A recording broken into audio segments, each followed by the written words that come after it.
పరిశుద్ధ గ్రంథమైన బైబిల్లో నుండి కీర్తనల గ్రంథం 68వ కీర్తన 15-16 చరణాలు. బాషాను పర్వతం దేవపర్వతం, బాషాను పర్వతం శిఖరములు గల పర్వతం. శిఖరములు గల పర్వతములారా, దేవుడు నివాసముగా కోరుకున్న కొండను మీరేలా ఓరచూపులు చూచుచున్నారు? యెహోవా నిత్యము అందులోనే నివసించును. ఆమేన్. చివరి మాట నాతో కలిసి అందరూ చెప్పడానికి ప్రయత్నం చేయండి. యెహోవా నిత్యము అందులోనే నివసించును. తలలు పైకెత్తి నా వైపు చూడండి. పరిశుద్ధ గ్రంథమైన బైబిల్లో బాషాను అనే ప్రాంతంలో ఉన్న ఓ పర్వతాన్ని గురించి కీర్తనకర్త ఈ స్థలంలో మాట్లాడతాడు. వాస్తవంగా బాషాను అనే ప్రాంతం యోర్దాను నదికి పశ్చిమ భాగాన, యోర్దాను నదికి తూర్పు భాగాన ఉండేది. యోర్దాను ప్రాంతంలో ఈ బాషాను యోర్దాను నదికి కొంచెం దూరంలో ఉంటున్నటువంటి ప్రాంతం. విచిత్రం ఏంటంటే, ప్రపంచంలో ఎన్నో పర్వతాలు ఉన్నాయి. ప్రపంచంలో ఉన్న లక్షల కొలది పర్వతాల్లో దేవపర్వతం అని పిలువబడిన పర్వతాల్లో ఒక పర్వతం బాషాను పర్వతం. దేవుడి స్థలంలో అంటాడు, బాషాను పర్వతం దేవపర్వతం, అందులో నివసించాలని దేవుడు కోరుకున్నాడు. అతిథిగా కాదు, అప్పుడప్పుడు వచ్చిపోయేవాడిగా కాదు, నిత్యము అందులోనే నివసించాలని యెహోవా కోరుకున్నాడు అని కీర్తనకర్త దేవపర్వతంగా పిలువబడుతున్న బాషాను పర్వతాన్ని గూర్చి అద్భుతమైన మాట అంటాడు. దైవజనమా, ఆ రోజుల్లో ప్రపంచంలో కోట్ల కొలది లక్షల కొలది పర్వతాలున్న దేవపర్వతమైన బాషాను పర్వతంలో నివసించాలని కోరుకున్నవాడు ఈ భూమి మీద కోట్ల కొలది ప్రజలు నివసిస్తున్న కొందరినే దేవుడు కోరుకున్నాడు. వీడు నాకు కావాలి, ఈ బిడ్డ నాకు కావాలి, ఈ బిడ్డ అంతరంగంలో నేను జీవించాలి, ఈ బిడ్డ నేను కలిసి జీవించాలని భూమి మీద ప్రత్యేకంగా దేవుడు కొందరిని కోరుకున్నాడు. యాకోబు భక్తునికి 12 కుమారులు. విచిత్రం, ఆ 12 2 ప్రత్యేకంగా కోరుకున్నాడు. ఎవరినో తెలుసా? యోసేపును, యోధాని. భక్తుడైన యెషయికి 8 మంది కుమారులు. మొదటి వాడిని కోరుకుంటాడు అని తండ్రి అన్నాడు, రెండో వాడిని కోరుకుంటాడు అని అనుకున్నాడు తండ్రి. చివరికి సమూయేలు ప్రవక్త కూడా మోసపోయాడు. కానీ విచిత్రం ఏంటో తెలుసా? ఆ 8 మందిలో కనిష్ఠుడైన దావీదును దేవుడు కోరుకున్నాడు. ప్రపంచంలో కోట్ల కొలది జనాభా ఉంటే ఇశ్రాయేలీలను మాత్రమే తన ప్రజలుగా దేవుడు కోరుకున్నాడు. ఈ రాత్రి వాక్యం వింటున్న క్రైస్తవ జనమ, ఈ భరతగడ్డలో కోటాను కోట్ల మంది ప్రజలు జీవిస్తున్నా ఎందుకో నిన్నే దేవుడు కోరుకున్నాడు. నీ కుటుంబాన్నే దేవుడు కోరుకున్నాడు. నీకంటే ఘనులు, నాకంటే ఘనులు, నీకంటే శ్రేష్టమైన వాళ్ళు, నాకంటే శ్రేష్టమైన వాళ్ళు, ఎన్నో మంచి శ్రేష్టమైన లక్షణాలు కలిగిన వాళ్ళు కోటాను కోట్ల మంది భూమి మీద ఉన్న బిడ్డ విను, ఎందుకో దేవుని మనసు నీ మీదే కొట్టుకుంటూ వచ్చింది. ఎందుకో దేవుని మనసు నీ కోసమే తహతహలాడుతూ వచ్చింది. నా తండ్రికి 6 పిల్లలం. తతిమ 5 నాకంటే మంచివాళ్ళని నేను ఒప్పుకుంటాను. కానీ ఎందుకో ఆయన పవిత్రమైన సేవ చేయటానికి నా మీదే దేవుని మనసు కొట్టుకొని ఈ నిష్ప్రయోజకుడిని దేవుడు కోరుకున్నాడు. తండ్రి గారు రాజశేఖర్ అయ్యగారు, వాళ్ళ కుటుంబం కూడా చాలా పెద్ద కుటుంబం. అయ్యగారు చాలాసార్లు చెప్తారు, వాళ్ళ నాన్నగారు వాళ్ళ గ్రామస్తులు అంటూ ఉండేవాళ్ళట, నువ్వు చస్తే కానీ గ్రామం బాగుపడిద్దని. దేవుడు ఆ తండ్రిని పట్టుకొని కోట్ల కొలది బ్రతుకులను బాగు చేసే దైవజనుడిగా దేవుడు నిలవబెట్టుకున్నాడు. కోరుకున్నాడు. క్రైస్తవ జనమా కూర్చొని, నా భర్త నన్ను కోరుకున్నాడో లేదో నాకు తెలియదు, కానీ నా రూపురేఖలను చూసి నా భర్త నా మీద మనసు పడకుండా నా పట్ల అయిష్టంగా ఉన్నాడేమో, కానీ భర్త నిన్ను కోరుకోలేదేమో, కానీ భూమి ఆకాశాలు పట్టజాలని దేవుడు నిన్ను కోరుకొని నీ మీదే తన మనసు ఉంచాడు. ఆయన ఏదో అప్పుడప్పుడు వచ్చిపోయి నీలో నివసించాలి కాదు దేవుడు కోరుకుంది. దేవుని ఆశ ఏంటో తెలుసా? గుప్పెడంత నీ చిన్న గుండె గదిని తన నివాస స్థానంగా చేసుకొని నిత్యము మనలో నివసించాలని దేవుడు ఆశపడ్డాడు, దేవుడు కోరుకున్నాడు. యేసయ్యకు మహిమ కలుగును గాక. నేను నమ్ముతున్నాను, ఈ రాత్రి వాక్యం వింటున్న ప్రతి బిడ్డ దేవుని చేత ఏర్పరచబడి దేవుని వలన కోరుకోబడిన ప్రజలం కాబట్టే ఈ రాత్రి దైవ సన్నిధికి వచ్చే భాగ్యం దయగల దేవుడు అనుగ్రహించాడు. దేవుడు నివసించే స్థలాలను దేవుడు ఎలా మారుస్తాడో జకరియా గ్రంథంలో ఒక మాట మీకు జ్ఞాపకం చేస్తాను. చూడండి, జకరియా గ్రంథం 1వ అధ్యాయం 17వ వచనం. నాతో కలిసి చెప్పండి. నాతో కలిసి నీవు ఇంకను ప్రకటన చేయవలసినదేమనగా, ఇక నా పట్టణములు భాగ్యముతో మరి ఎక్కువగా నింపబడును. ఇంకను యెహోవా సియోనును ఓదార్చును, యెరూషలేమును ఆయన ఇంకను కోరుకొనును. చప్పలు కొడుతూ దేవునికి స్తోత్రాలు చెప్దాం. ఒకసారి నాతో కలిసి ఈ మాట చెప్పండి. యెరూషలేమును ఇంకను ఆయన కోరుకొనును. బాషాను పర్వతాన్ని దేవుడు కోరుకున్నట్లుగానే యెరూషలేం పట్టణాన్ని దేవుడు కోరుకున్నాడట. కోరుకున్న తన పట్టణాలను గురించి ఏమంటాడో తెలుసా? నేను కోరుకొని నా పట్టణములను భాగ్యముతో మరెక్కువగా నేను నింపుదును అని మాట్లాడతాడు. ఈ రాత్రి క్రైస్తవ జనమ, 2024 సంవత్సరం నీ కుటుంబం ఎలా సాగిందో నాకు తెలియదు, కానీ నీ కుటుంబ పరిస్థితులు ఎలా సాగాయో నాకు తెలియదు, కానీ దేవుని ప్రతినిధిగా ఈ రాత్రి నేను ప్రకటిస్తూ ఉన్నాను. 2025 సంవత్సరం నుండి నీ ఇంటిని భాగ్యములతో నా దేవుడు నింపబోతున్నాడు. గడిచిన దినాల్లో నింపాడు. ఈ 2025 సంవత్సరం మరి ఎక్కువైన భాగ్యముతో మిమ్మును, మీ కుటుంబాలను, మీ పిల్లలను నా దేవుడు నింపునుగాక. విశ్వాసమందు భాగ్యవంతులుగా, పరిశుద్ధతలో భాగ్యవంతులుగా, నా సన్నిధిలో నిలుచు భాగ్యము నీకు అనుగ్రహింతును అని వ్రాయబడినట్లుగా, క్రీస్తు విషయమైన నింద గొప్ప భాగ్యం అని లేఖనాల్లో రాయబడినట్లుగా, ఆత్మీయ, ఆరోగ్య, ఆర్థికపరమైన భాగ్యాలతో 2025 సంవత్సరం, 2025 కాదు, నీ బ్రతుకు దినములంతా మరి ఎక్కువ భాగ్యముతో నా దేవుడు నింపునుగాక. మరెక్కువ భాగ్యంతో దేవుడు మనలను నింపాలంటే గుప్పెడంత ఈ చిన్న గుండె గది దేవుని నివాస స్థానంగా మారాలి. ఈ రాత్రి వాక్యం వింటున్న నీవే దేవపర్వతంగా మారాలి. 2 నివాస స్థలాలు ఉన్నాయి. దయ్యం నివసించే స్థలాలు ఉన్నాయి, దేవుడు నివసించే స్థలాలు ఉన్నాయి. గత కాలాల్లో దయ్యం నివసించే స్థలంగా ఒకవేళ నీ ఇల్లు మారిపోతే ఈ 2025 సంవత్సరం దేవుడు సంచరించే, దేవుడు నివసించే, నిత్యము ఉండే ఇల్లుగా నీ ఇంటిని, నీ ఒంటిని, నీ పిల్లలను, నీ సంఘాన్ని ఓ ప్రత్యేకమైన అభిషేకంతో దేవుడు ప్రతిష్ఠించునుగాక.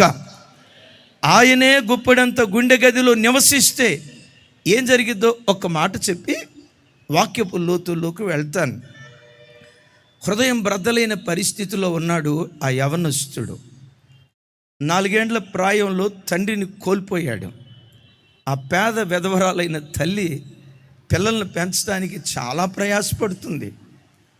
నా భర్త కంటే నేనే ముందు చనిపోతే బాగుండేది కదా చాలాసార్లు అనుకునేదట. మరికొన్ని సందర్భాల్లో ఈ పిల్లల్ని పెంచడం నా వల్ల కాదు, వీళ్ళని చంపి నేను చచ్చిపోతే బాగుండు కదా చాలాసార్లు అనుకునేదట ఆ పేద తల్లి. దినాలు అట్లా సాగుతున్నాయి. ఈ యవన బిడ్డ కనీసం హై స్కూల్ స్టాండర్డ్ కూడా పూర్తి చేయలేదు. ఎరిగిన బంధువు ఒక ఆయన చెప్పుల దుకాణం నడిపిస్తూ ఉంటే ఆ చెప్పుల దుకాణంలో చెప్పులు కుట్టే పనివాడిగా అడుగుపెట్టాడు. అప్పటికి ఆయన వయసు 17 సంవత్సరాలు. తాను కష్టపడి పనిచేస్తేనే కుటుంబాన్ని పోషించగలడు. తండ్రి లేడు, తల్లి వెధవరాలు, ఓ దయనీయమైన పేద స్థితి. కుటుంబ భారాన్ని భుజాల మీద వేసుకొని ఈ బ్రతికే కంటే నేను చస్తే మేలు కదా అని నిరాశతో ఆ నిషీది రాత్రి అలా నడుచుకుంటూ వెళ్తున్నాడు. అంత దూరాన పాటలు, ప్రార్థన శబ్దం వినబడుతుంది. ఆగాడు. ఒకసారి ఆ ప్రార్థనకి వెళ్ళి కూర్చుందాం అనుకున్నాడు. వెళ్ళి కూర్చున్నాడు. అప్పటికి ప్రార్థన అయిపోయింది. Altar call. దైవజనుడు ఇలా అంటున్నాడు, ఇదిగో మీలో ఎవరైనా ప్రభు కొరకు బ్రతకాలని తీర్మానం చేసుకుంటే చేతులెత్తండి, మీ కొరకు ప్రార్థన చేస్తాను. మీ హృదయాన్ని దేవుని నివాస స్థానంగా మార్చుకోవాలని ఎవరైనా ఆశపడుతూ ఉంటే మీ చేతులు పైకెత్తండి, మీ కొరకు ప్రార్థన చేస్తాను. ఈ దేవుడు దుఃఖ దినాలు సమాప్తం చేసేవాడు. ఈ దేవుడు అంగలార్పును నాట్యంగా మార్చేవాడు. ఈ దేవుడు మారాలంటే బ్రతుకును మాధుర్యంగా మార్చగలిగిన వాడు. ఈ దేవుడు ఆయన చెప్తూ వెలివేయబడిన బ్రతుకులను, తృణీకరించబడిన బ్రతుకులను, త్రోసివేయబడిన బ్రతుకులను మూలకు తలరాళ్ళుగా మార్చగలిగిన వాడు. ఎవరు దేవుని కొరకు బ్రతకాలని ఆశపడుతున్నారో, హృదయాన్ని దేవుని నివాస స్థానంగా మార్చుకోవాలని ఎవరు ఆశపడుతున్నారో మీ చేతులు పైకెత్తండి అన్నాడు. ఈ 17 సంవత్సరాల బిడ్డ జీవితంలో సర్వాన్ని కోల్పోయానయ్యా. ప్రభు నా హృదయంలో వస్తే కనీసం నా బ్రతుకు బాగు చేస్తాడు గంపెడు ఆశతో చెయ్యి పైకెత్తాడు. దైవజనుడు ఆయన కొరకు ప్రార్థన చేశాడు. ముగింపులో ఈ అవనస్తుడు అన్నాడట, నేను ప్రభు కొరకు బ్రతుకుతానయ్యా, నా హృదయాన్ని ప్రభువుకు సమర్పిస్తానయ్యా. నా పరిస్థితి పూర్తిగా పాతాళమంతా లోతుకు దిగజారిపోయిన పరిస్థితి. నాలాంటి బ్రతుకును దేవుడు బాగు చేస్తాడా? పాతాళమంతా లోతుకు వెళ్ళిన నా స్థితిని దేవుడు లేవనెత్తుతాడా? దైవజనుడు భుజం మీద చేయేసి అన్నాడట, యేసుక్రీస్తు కలువరి సిలువలో దరిద్రుడిగా మారింది దరిద్రులైన మనలను ఐశ్వర్యవంతులుగా మార్చడానికి, ఆయన ఆశ్రయించిన ప్రజలను భాగ్యముతో నింపటానికి. తప్పకుండా నీ బ్రతుకులో దేవుడు కార్యం చేస్తాడు. ప్రార్థన చేశాడు. దైవజనుడు ఆ యవ్వన బిడ్డ ఇంటికి వెళ్ళాడు. రాత్రి 12 ప్రాంతంలో పండుకున్నాడు. నిద్ర పట్టట్లా. 3 దాకా నిద్ర పట్టక ఆ పడక మీద తణుకులాడుతున్నాడు. 3 లేచి మోకరించి ప్రార్థన చేస్తున్నాడు. దేవా, నా నిండు మనసుతో నేను ఒప్పుకుంటున్నానయ్యా, నా హృదయాన్ని పరిపూర్ణంగా నీకు సమర్పించుకుంటున్నానయ్యా. అయ్యా, ఆ క్షణంలో దైవ సేవకుడు చెప్పినప్పుడు నా హృదయపూర్వకంగా నేను చెయ్యెత్తాను. నేను పరిపూర్ణంగా ఇప్పుడు వ్యక్తిగతంగా నీతో సమాధాన పడుతున్నాను. నా గుప్పెడంత గుండె గదిలో నీవు నివసించవా? నా గుండెనే నీవు నివాస స్థానంగా చేసుకొని నిత్యము నాలో నువ్వు బ్రతకవా? నా హృదయాన్ని నీకు సమర్పిస్తున్నానయ్యా అని 17 సంవత్సరాల యవనస్తుడు ఆ రాత్రి 3 గంటల ప్రాంతంలో వెక్కి ఏడుస్తూ జీవితాన్ని ప్రభుకు సమర్పించుకున్నాడు. ఆ యవనస్తుడు పెరిగి పెద్దవాడైన తర్వాత 3 ఖండాలను కదిలించే అద్భుతమైన దైవ సేవకుడుగా మార్చబడి లక్షల కొలది ప్రజలను ప్రభు తట్టు త్రిప్పాడు. ఆ దైవజనుడే ద గ్రేట్ డిఎల్ మూడీ.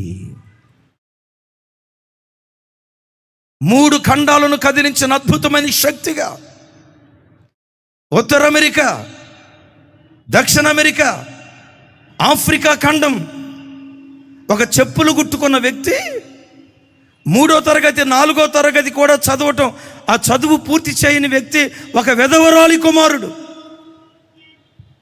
3 ఖండాలను కదిలించే ఒక అద్భుతమైన శక్తిగా దేవుని చేత ఆశీర్వదించబడ్డాడు. కానీ బాధాకరమైన సంగతి ఏంటంటే ఆయనకి ఇంగ్లీష్ అంత రాదంట. ఆయన ఇంగ్లీషులో గ్రామర్ ఉండదంట. విచిత్రం ఏంటో తెలుసా? ఆయనకి గ్లామరు లేదు, గ్రామరు లేదంట. అద్భుతం. ఏమన్నాను? గ్లామరు లేదు, గ్రామరు లేదు. ఎవరో వచ్చి అన్నారట, మోడీ నీ ఇంగ్లీష్ భాష అంతా అదే బట్లర్ ఇంగ్లీష్ అంటారు కదా, ఆ ఇంగ్లీషు సిలువేసినట్టు ఉండేదట. నీ ఇంగ్లీష్ ఇట్లా ఉండేది, గ్రామర్ లేదు. నీ ఇంగ్లీష్లో గ్రామర్ లేకపోయినా ఇన్ని లక్షల మంది ఎలా ప్రభు తట్టు తిరగగలుగుతున్నారు? ఇంత అద్భుతమైన సేవ నువ్వు ఎలా చేయగలుగుతున్నావు? 3 ఖండాలను కదిలించే ఒక అద్భుతమైన శక్తిగా ఎలా నువ్వు మార్చబడ్డావు? నీ ఇంగ్లీష్లో గ్రామర్ లేదుగా అంటే ఆయన అన్నాడట, నా ఇంగ్లీష్లో గ్రామర్ లేదు కానీ నా నోట నుండి బయలుదేరే ప్రతి మాటలో పరిశుద్ధాత్మ దేవుడు ఉన్నాడు. నా అంతరంగంలో పరిశుద్ధాత్మ దేవుడు ఉన్నాడు. నా నోట నుంచి బయలుదేరే ప్రతి మాట ఆత్మపూర్ణమైన మాట కనుక నాలో గ్లామర్ లేకపోవచ్చు, నా భాషలో గ్రామర్ లేకపోవచ్చు, నా నోటి మాటల్లో పరిశుద్ధాత్మ దేవుడు ఉన్నాడు కనుక నేను అడుగుపెట్టిన ప్రతి స్థలాన్ని ఆత్మలతో భాగ్యంతో నా దేవుడు నింపాడు. సమస్త ఘనతలు దేవుని కలుగునుగాక. ఈ రాత్రి వాక్యం వింటున్న దైవజనమా, నీ ఇల్లే ఈ రాత్రి దేవపర్వతంగా మార్చబడితే, నీ వల్లే దేవపర్వతంగా మార్చబడితే, ఈ రాత్రి వాక్యం వింటున్న నీ జీవితంలో గుప్పెడంత నీ చిన్న గుండె గదే దేవపర్వతంగా మార్చబడితే, మరెక్కువ భాగ్యంతో ఈ 2025 దేవుడు నిన్ను నింపునుగాక. అయితే ఓ మాట, భాషాను ప్రాంతం అది దేవపర్వతంగా పిలువబడింది కదా, అది దేవపర్వతంగా దేవుడుండే ప్రాంతంగా మార్చబడటానికి ఒక ప్రధాన ఆటంకం ఉంది. ఆ ప్రధాన ఆటంకం ఏంటో తెలుసా? భాషాను ప్రాంతంలో రాక్షస సంతతికి చెందిన ఓ భయంకరమైన రాజు ఉన్నాడు. అతని పేరేంటి, అతని వివరాలు ఒకసారి చూద్దాం. చూడండి, ద్వితీయోపదేశకాండం 3వ అధ్యాయం 10వ వచనం నుంచి 11వ వచనం వరకు.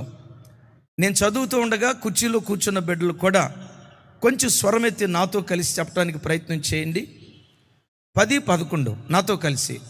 మైదానమందలి పురములన్నిటినీ, భాషాను నందలి ఓగు రాజ్య పురములైన సల్కా, ఎద్రేయి అను వాటి వరకు గిలాదంతటిని భాషానును పట్టుకుంటిమి. 11వ వచనం కొంచెం పెద్దగా. రెఫాయిలలో భాషాను రాజైన ఓగు మాత్రము మిగిలియుండెను. అతని మంచము ఇనప మంచం. ఏ మంచం? ఎందుకో చెక్క మంచం చేసుకోలేదు మా వాడు. నేను అనుకుంటా ఒకవేళ ఆ మంచం మీద పడుకుంటే ఇరిగిపోయేదేమో.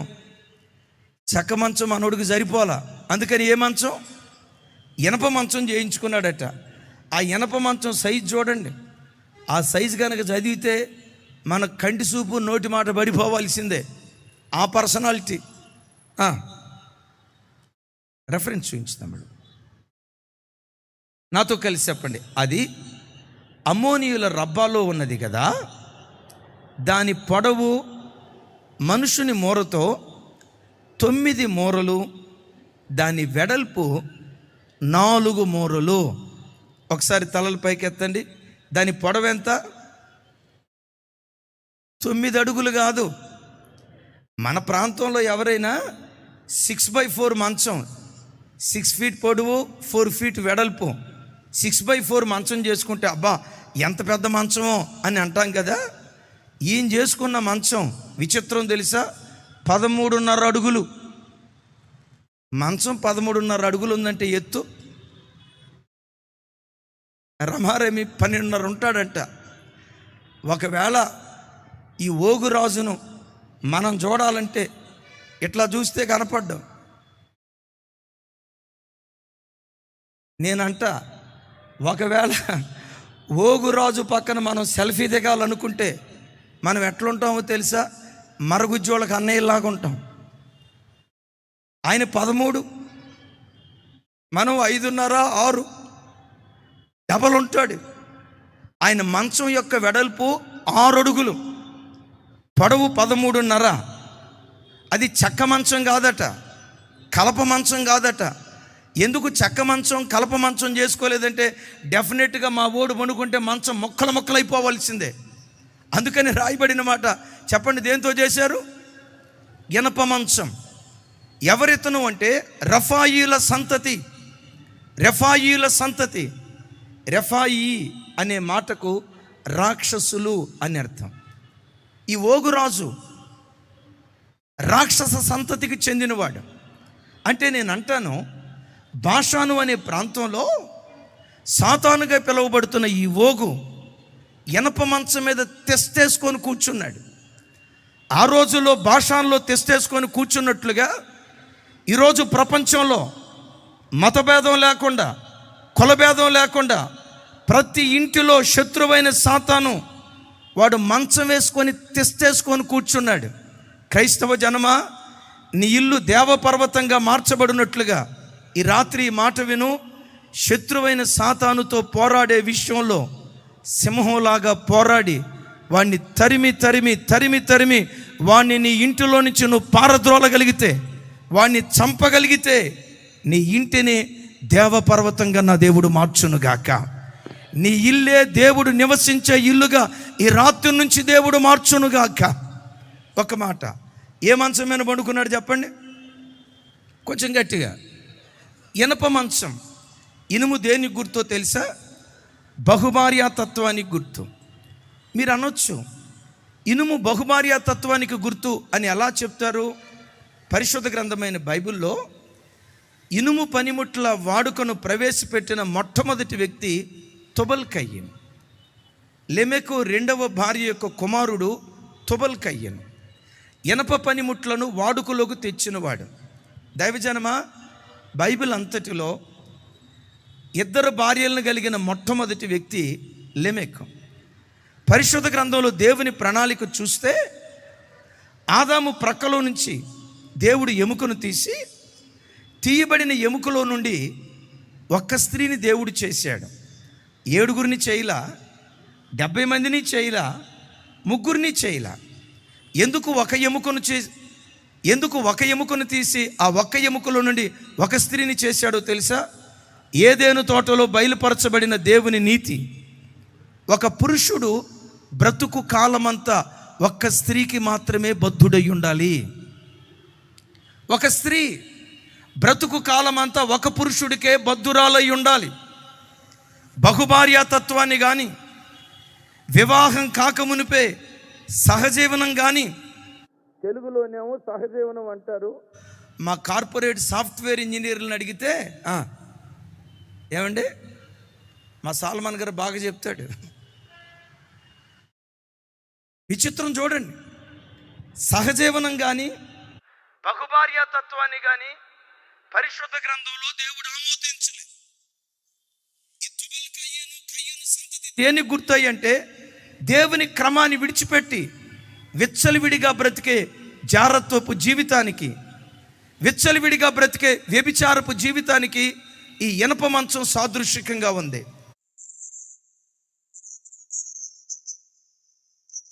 ఎక్కడ చూసినా ఒక్కొక్క కుటుంబం మీద సాతానుగాడు పడగ విప్పి గర్జించు సింహంలాగా సాతాను ఒక్కొక్క కుటుంబాన్ని మింగేస్తున్నాడు. కొన్ని వేల మంది ప్రజలు ప్రతిరోజు ఇమాన్యుయల్ మినిస్ట్రీస్, చాలామంది తల్లులు ఏడుస్తూ చెప్పే మాట ఏంటో తెలుసా? మా భర్త అక్రమ సంబంధంలో పడ్డాడయ్యా, తన కూతురంత వయసు కలిగిన ఆవిడతో తిరుగుతున్నాడయ్యా, 2 పిల్లలయ్యా, పిల్లలు పెళ్లి వయసుకు వచ్చారయ్యా, నా భర్త మారేటట్లుగా ప్రార్థన చేయండి. ప్రపంచంలో ఎక్కడ చూసినా ప్రతి ఇంటిలో శత్రువైన సాతాను, చూడండి, ప్రతి ఇంటిలో శత్రువైన సాతాను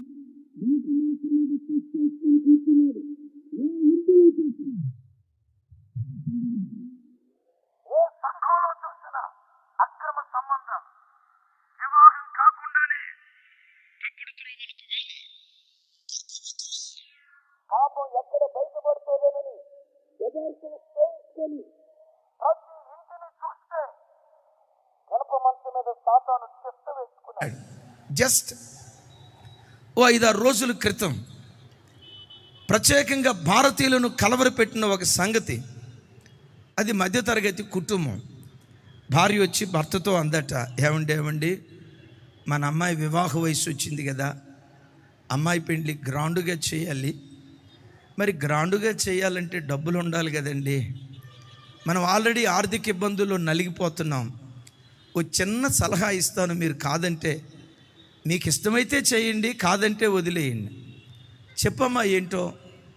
మీకు 2 కిడ్నీలు ఉన్నాయి కదండి, ఒక కిడ్నీ అమ్మితే 10 లక్షల రూపాయలు వస్తాయండి. 10 లక్షల రూపాయలు వస్తే 5 లక్షల రూపాయలతో అమ్మాయి పెళ్లి చేద్దామండి. తతిమా 5 లక్షల రూపాయలు పెట్టుకొని చక్కటి ఇల్లు కట్టుకుందామండి అని అందట.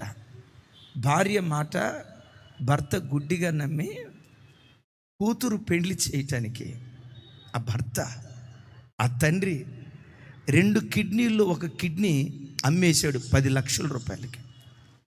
ఎప్పుడైతే 10 లక్షల రూపాయలు ఇంటికి తీసుకొచ్చి బీరువాలో పెట్టాడో, తెల్లారింది, భార్య కనపడలా. ఎక్కడికి వెళ్ళింది భార్య? బీరువా దగ్గరికి వెళ్ళి చూశాడు, 10 లక్షలు లేవు.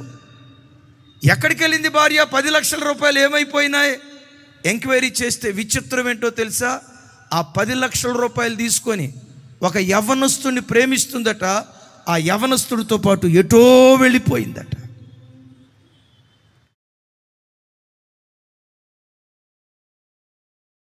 ఇనప మంచాల మీద సాతాను తెస్త వేసుకొని కూర్చున్నాడు. 20 సంవత్సరాలు కాపురం చేసిన భర్త,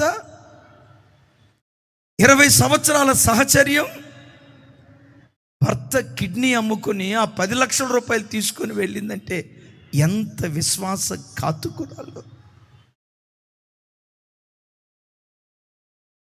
ఎంతటి నయవంచన. అయ్యా, ఏ ఇంటిలో చూసిన మనుషులు ఇనప మంచం మీద పండుకొని ఉన్నారో, అక్రమ సంబంధాలు, వావి వరసలు తప్పి చెల్లెవరో తల్లెవరో తెలియక, వదినెవరో మరిదెవరో తెలియక, బావెవరో తమ్ముడెవరో తెలియక వావి వరసలు తప్పి ప్రజలు అక్రమంలో బ్రతుకుతున్నారు. ఈ రాత్రి వాక్యం వింటున్న చెల్లి, నిన్ను నొప్పించాలని కాదు, ఒకవేళ నీలో కూడా అలాంటి పాపపు మనసు పనిచేస్తుందా?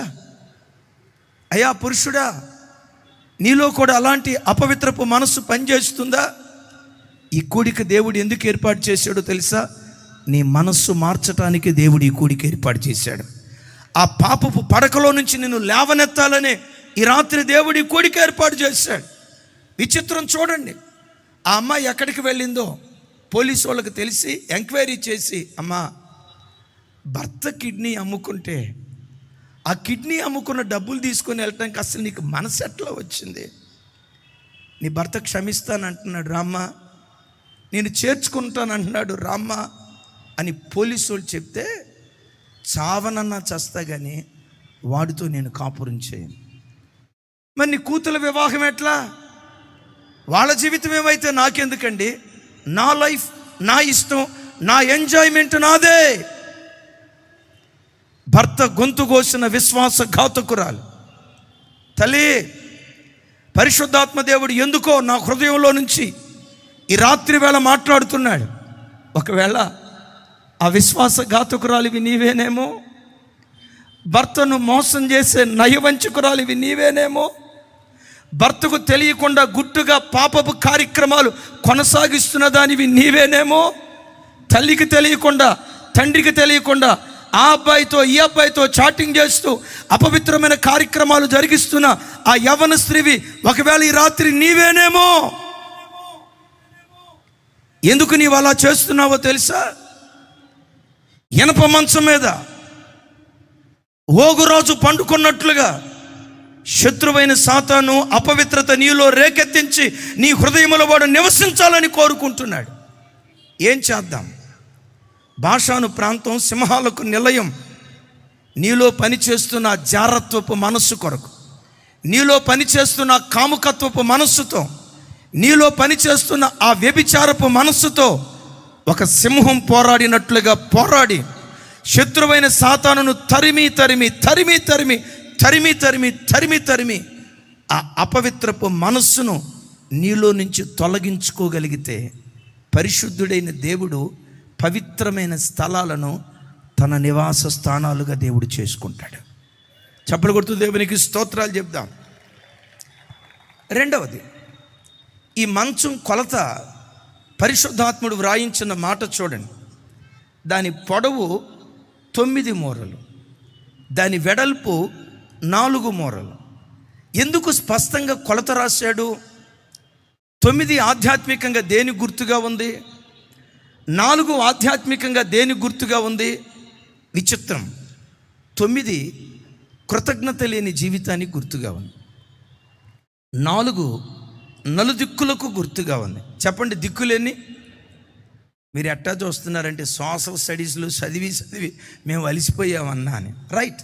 దిక్కులేని 10 ఎవరా మనిషి? దిక్కులేని 4 కదా. రైట్. 4 నలుదిక్కులకు గుర్తు, 9 కృతజ్ఞత లేని జీవితానికి గుర్తు. మీరు అనొచ్చు, 9 కృతజ్ఞత లేని జీవితం అని మీరు ఎలా చెప్తారన్నా? ఎలాగో తెలుసా? 10 మంది కుష్ఠరోగులు స్వస్థపడ్డారు. యేసు ప్రభు దగ్గరకు వచ్చింది ఎంతమంది? ఒక్కడే. తతిమ 9 మంది యేసయ్య దగ్గరికి రాలా. ఆ 9 మంది ఎవరయ్య అంటే కృతజ్ఞత లేని ప్రజలు. 9 అనే సంఖ్య కృతజ్ఞత లేని జీవితాన్ని చూపిస్తుంది. అయ్యా, ఈరోజు ప్రపంచంలో ఎక్కడ చూసినా, ఏ ఇంటిలో చూసినా కృతజ్ఞత లేని ప్రజలే, కృతజ్ఞత లేని వ్యక్తిత్వమే. అపోస్తుడైన పౌలు వారు తిమోతికి ఉత్తరం రాస్తూ, అంత్యదినములలో అపాయకరమైన కాలం వస్తుంది. ఈ అపాయకరమైన కాలంలో ప్రజలు ఎలా ఉంటారో తెలుసా? కృతజ్ఞత లేని వారిగా ఉంటారు. పౌలు వారు మాట్లాడతాడు అక్కడ. ఇవే దినాలు, యేసు ప్రభు రాకడ బహు సమీపంగా ఉన్న దినాలు. ఈ దినాల్లో ఎక్కడ చూసినా కృతజ్ఞత ప్రజల్లో లోపిస్తున్న పరిస్థితి. కృతజ్ఞత ఉందో లేదో ఓ చిన్న మాట గుర్తుకు తెస్తా. ఒక తల్లి 10 మంది పిల్లల్ని కని 10 మంది పిల్లల్ని పెంచి ప్రయోజకులుగా చేస్తుంది. 10 మంది పిల్లలు ఒక తల్లికి భారం కాదు. కానీ విచిత్రం ఏంటో తెలుసా? ఆ ఒక్క తల్లి వృద్ధాప్యానికి వచ్చిన తర్వాత ఒక్క తల్లి 10 మంది పిల్లలకు భారం అయిపోతుంది. కొంతమంది ఆ ఇంటికి వచ్చిన కోడళ్ళు అంటారు, భర్తను పట్టుకొని అంటారు. ఏమంటారు తెలుసా? ఇదిగో నేనన్నా ఉండాలా? ఏమా నేనన్నా ఉండాలా? చెప్పరే. నేనన్నా ఉండాలా? మీ అమ్మన్నా ఉండాలా? నేనన్నా ఉండాలా? మీ అమ్మన్నా మీ అమ్మ ఉంటే నేను ఉండలేను. భర్త చెప్తాడు, కనీ పెంచి పెద్ద చేసిందమ్మా. చిన్న వయసులో మా నాన్నను కోల్పోయాం. అమ్మ రెక్కల ముక్కలు చేసుకొని మమ్మల్ని చదివించిందమ్మా. ఆ తల్లిని ఎక్కడికి పంపించగలుగుతాను? పంపించడానికి నాకు మనసు రాదు అని ఒకవేళ భర్త అన్నాడు అనుకో. రాత్రి రాజశేఖరయ్య గారు చెప్పారు కదా, పెట్టేబేడ జరుదుకొని చలో చెన్నై పట్టణం వెళ్ళిపోతున్నాను. ఎందుకు ఈ పరిస్థితి అంటే కృతజ్ఞత లేని స్థితి. ఏ ఇంటిలో చూసినా తండ్రి పట్ల కృతజ్ఞత లేని పిల్లలు, తల్లి పట్ల కృతజ్ఞత లేని పిల్లలు, చేయూతనిచ్చి సహాయం చేసిన వ్యక్తుల పట్ల కృతజ్ఞత లేక కృతజ్ఞత రహితులుగా బ్రతుకుతున్న సమాజంలో మనం జీవిస్తూ ఉన్నాం. చూడండి, స్క్రీన్ మీద ఒక ఫోటో చూస్తున్నారు. ఒకసారి చూపించు తమ్ముడు, చూపించగలుగుతారా? చితిపేర్చుకొని నిప్పంటించుకొని ఓ తండ్రి ఆత్మహత్య. ఎవరు? సిద్దిపేట ప్రాంతంలో ఆయనకు 4 కొడుకులు 1 కూతురు. 4 కొడుకులు 1 కూతురు. రెక్కల ముక్కలు చేసుకొని కొన్ని ఎకరాల పొలం సంపాదించాడు. వృద్ధాప్యానికి వచ్చిన తర్వాత 4 పొలాలు పంచిపెట్టాడు. కూతురు వివాహం చేశాడు. ఇప్పుడు ఈయనకి 90 సంవత్సరాల వయసు వచ్చింది. అయ్యా, 90 సంవత్సరాల వయసు వచ్చింది. ఈ 90 సంవత్సరాల వయసులో పెద్దోడు అంటాడట, నేను చూడను. రెండోవాడు అంటాడంట, ససేవరా నేను చూడను. మూడోవాడు అంటాడంట, పొరపాటు నేను చూడను. 4వవాడు అన్నాడట, మీరు 3 చూడకపోతే మేమెందుకు చూస్తాం? మేము ఒక్కళ్ళమైనా చూసేది, మేము పొరపాటును చూడమని 4 కొట్లాడుకుంటూ ఉంటే ఆ వృద్ధ తండ్రి, ఆ ముసలి గుండె ఈ మాట విని, ఈ వయసులో నేను వీళ్ళకి భారం అయ్యే కదా, నేను భారం కాకుండా ఉండాలంటే నేను చచ్చిపోతే మంచిది కదా అని ఆ ఊరి పొలిమేరలకు వెళ్ళి తాటి మట్టలుంటే ఎండిపోయిన తాటి మట్టలు నేరి నిప్పంటించి ఆ నిప్పులోకి తాను దూకి కాలుతూ 90 సంవత్సరాల కురువృత్తుడు ఆత్మహత్య చేసుకొని చచ్చిపోయాడు. సమాజమా, క్రైస్తవ సమాజమా, దేవుని ప్రతినిధిగా, దేవుని రాయబారిగా ఈ రాత్రి నేను ఒక మాట అడుగుతాను. కన్నా గర్భం పట్ల కృతజ్ఞతగా బ్రతుకుతున్నావా? నీకు ఆ మంచి భర్తనిచ్చిన అత్తామామల పట్ల ఆప్యాయతను పంచే వ్యక్తిగా బ్రతుకుతున్నావా? నేనంట ఏ ఇంట్లో చూసినా 9/4 కృతజ్ఞత లేని ప్రజలే నలుదిక్కులా వ్యాపించున్నారు. కృతజ్ఞత లేని సమాజం. రోజు పిఎస్ స్వామి గారి దగ్గరికి ఒక తల్లి వచ్చి, దైవజనులు మోజేసయ్య గారి దగ్గరికి బాగా వస్తారు వారు. పిఎస్ స్వామి గారి దగ్గరికి ఒక తల్లి వచ్చి, అయ్యా మన దేవుడు చాలా గొప్ప దేవుడు అయ్యా, అడిగిన దానికంటే ఊహించిన దానికంటే అత్యధికంగా కార్యాలు చేసే దేవుడు అయ్యా, నేను ప్రార్థన చేస్తే దేవుడు టకమని కార్యం చేస్తాడయ్యా, అడిగింది ఇవ్వటమే కాదు, అడిగిన దానికంటే ఊహించిన దానికంటే అత్యధికంగా కార్యాలు చేస్తాడయ్యా అని అందట. అమ్మా ఇంత పొంగిపోతున్నావు, ఇంతకు నువ్వు అడిగిన దానికంటే ఊహించిన దానికంటే అత్యధికంగా దేవుడు ఏం కార్యాలు చేశాడో చెప్పమ్మంటే అప్పుడు అంటదట, అయ్యా నా కూతురు వివాహ వయసు రాకమునిపే నా కూతురు కొరకు ప్రార్థన చేశా. దేవా నా కూతురికి వివాహమై అత్తారింట్లో అడుగుపెట్టేటప్పటికల్లా ఆ ఇంట్లో అత్త బ్రతికొండకూడదు. కొంతమంది నవ్వుకుంటున్నారు, వాళ్ళు కూడా అదే ప్రార్థన చేసినట్టున్నారు. ఆ ఇంట్లో అత్త బ్రతికొండకూడదు అని ప్రార్థన చేశానయ్యా. మరి ఇంతకీ ఏం జరిగిందమ్మా? అయ్యా మన దేవుడు అడుగు వాటికంటే ఊహించు వాటికంటే అత్యధికంగా కార్యాలు చేసే దేవుడు కదయ్యా. నా కూతురు వివాహమయ్యే లోపే నా కూతురు అడుగుపెట్టిన ఆ ఇంట్లో అత్త ఆల్రెడీ చచ్చిపోయిందయ్యా. అత్తే కాదు, ఆ ఇంట్లో మామ కూడా చచ్చిపోయాడంటయ్యా. అద్భుతం. మామ చనిపోవటమే కాదు, చివరికి ఆ ఇంట్లో ఆడపొడుసులు ఏడపొడుసులు ఏ పొడుసులు లేరంటయ్యా. నేను అడిగింది అత్త ఉండకూడదని, దేవుడు మా ప్రార్థన ఆలకించి అత్త చచ్చిపోయింది, మామ చచ్చిపోయాడు, ఆడపొడుసులు కూడా లేరంట అని అంటదంట. ముగింపులో అసలు దేవుడు ప్రార్థన చేయాలి కానీ ఎందుకు ఆలకించడు అయ్యారో, మన దేవుడు అడుగు వాటికంటే అని అందట. అని సంతోషిస్తూ ఉంటే ముగింపులో మరలా అందట, అయ్యా స్వామి గారు మా 2 కొడుకులు ఉన్నారు కదా అయ్యారు, ఆ 2కి పెళ్లి చేయాలనుకుంటున్నాను అయ్యారు, మంచి సంబంధం వచ్చేటట్టుగా మీరు గట్టిగా ప్రార్థన చేయండి అయ్యగారు, మంచి కోడలు మా ఇంటికి రావాలా, మీరు గట్టిగా ప్రార్థన చేయండి అని అన్నారట. అప్పుడు పిఎస్ స్వామి గారు అన్నారట, అమ్మా తప్పకుండా మంచి కోడళ్ళు వస్తారు, అయితే మంచి కోడళ్ళు రావాలంటే ఆ లోపు నువ్వు చచ్చిపోవాలన్నాడంట. నువ్వు చచ్చిపోతే కానీ మంచి కోడలు వస్తుంది అన్నాడట. ఆ మాట నీ లోపు ఏమయ్య గారు అంతలో మాట అన్నారు, నేను చచ్చిపోవటం ఏంటి అయ్యగారు, నేను చచ్చిపోతే ఎట్ట అయ్యగారు అని ఇక ఏడవటం స్టార్ట్ చేసిందట. నా పిల్లల్ని ఎంత ప్రేమగా పెంచుకున్నానో మీకు తెలుసా, రెక్కల మొక్కలు చేసుకొని కష్టపడి ఎంత ప్రేమగా పెంచుకున్నానో తెలుసా, అలాంటిది నన్ను చచ్చిపోమంట. మా రాజశేఖర గారి భాషలో చెప్పాలంటే తేనె లీటర్లు వదిలిందంట. అయ్యా తేనె నూనె, తేనె లీటర్లు వదిలిందట. నా కొడుకుల్ని ఎంత ప్రేమగా పెంచుకున్నాను. ఈరోజు కొంతమంది తల్లులు కూతుర్లకు నేర్పుతున్నారు, అత్తామామల మీద ఉసిగొలుపుతున్నారు. ఎందుకు అలాంటి రాక్షస మనస్తత్వం కొంతమంది తల్లులను ఏలుబడి చేస్తుందో తెలుసా? ఇనప మంచం వేసుకొని సాతాను వాడు తెస్త వేసుకొని కూర్చున్నాడు.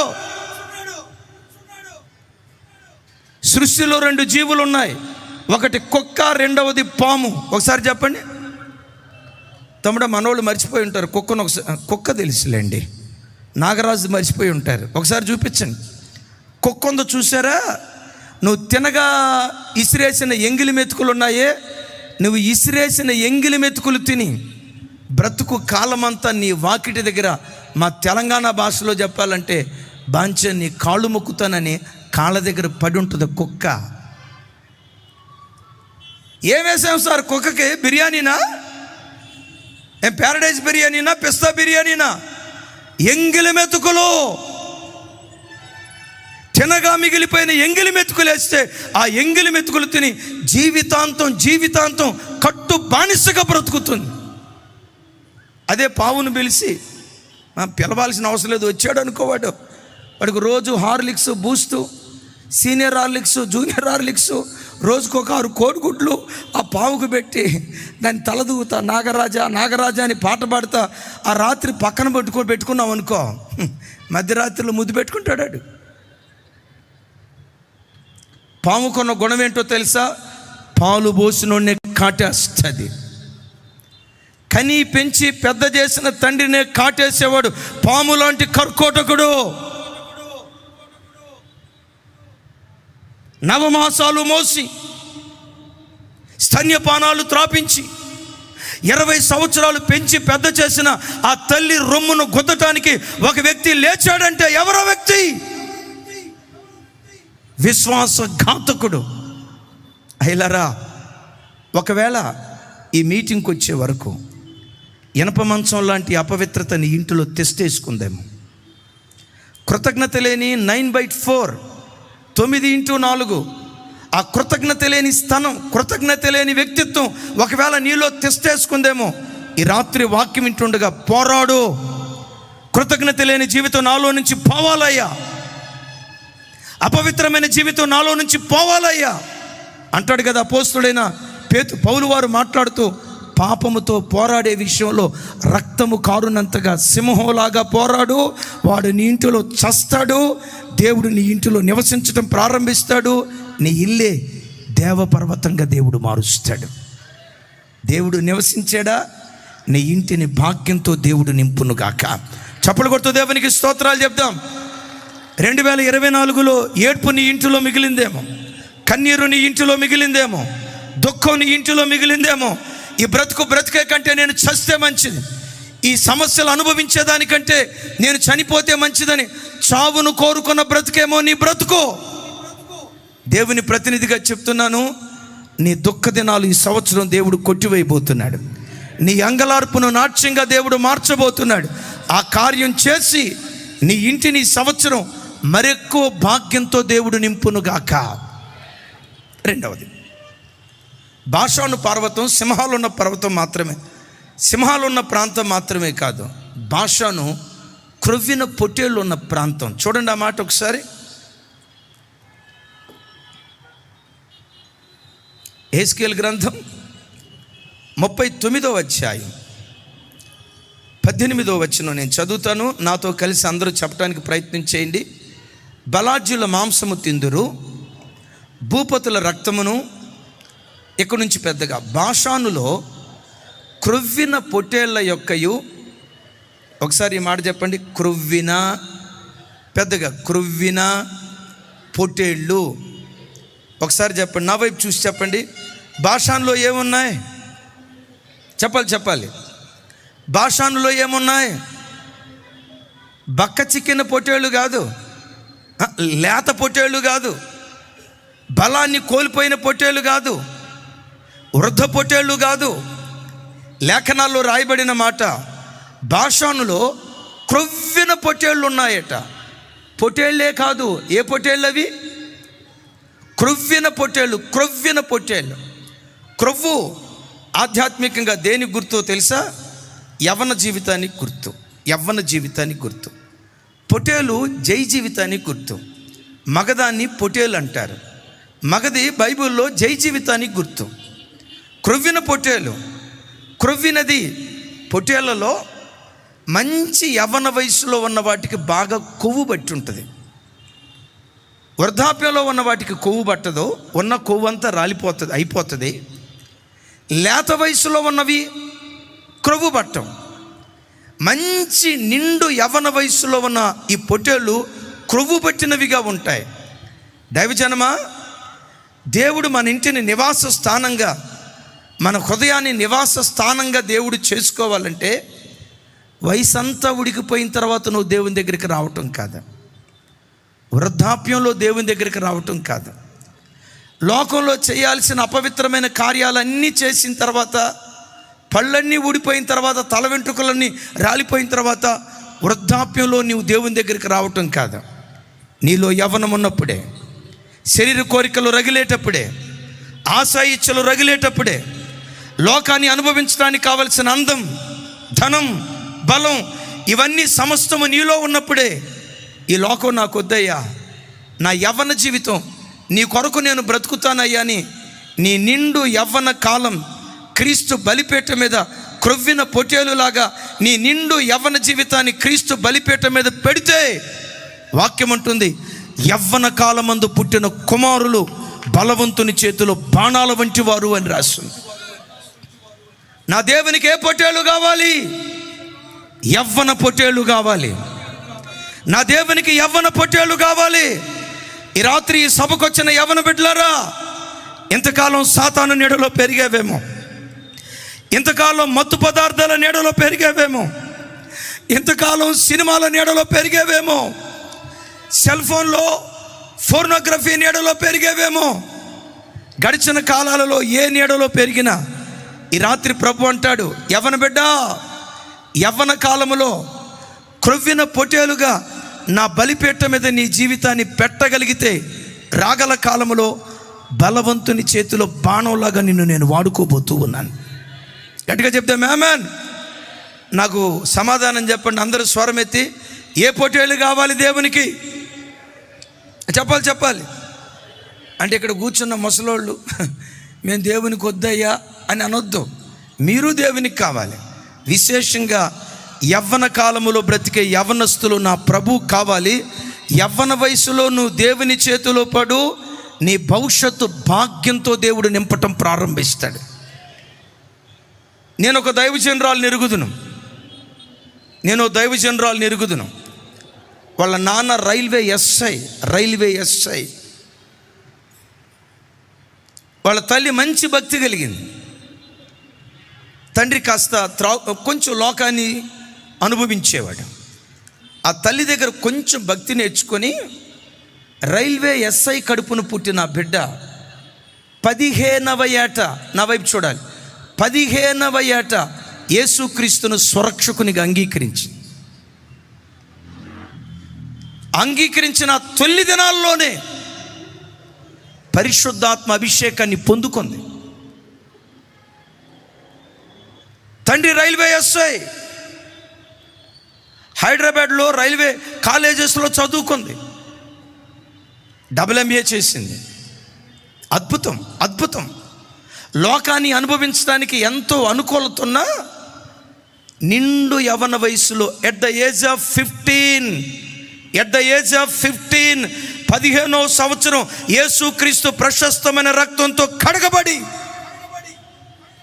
నాకు ఈ సినిమాలు వద్దయ్యా, నాకు ఈ లోకం వద్దయ్యా, ఈ అపవిత్రత వద్దయ్యా, ఈ చీకటి లోకంలో నేను జీవించనయ్యా అని 15వ సంవత్సరంలో క్రీస్తు బలిపీఠ మీద సజీవ యాగంగా తన జీవితాన్ని సమర్పించుకుంది. 21, 22 ఆ వయసు వచ్చేసరికి దేవుని సేవ చేయాలనే ఆరాటం కలిగి దేవుని సేవకు వచ్చింది. 15వ ఏట ప్రభువుకు సమర్పించుకున్న 21వ ఏట దేవుని సేవకు వచ్చిన ఆ దైవజనురాల్ని ఈరోజు వేవేల కొలది ప్రజలకు తల్లిగా దేవుడు ఆ బిడ్డను అభిషేకించాడు. ఒకవేళ ఆ బిడ్డ ఎక్కడున్నారు, ఎవరు, ఏంటి అని ఒకవేళ మీకు తెలుసుకోవాలనుకుంటే ఏం టెన్షన్ పడొద్దు. స్క్రీన్ మీద మీకు ఫోటో చూపిస్తాను.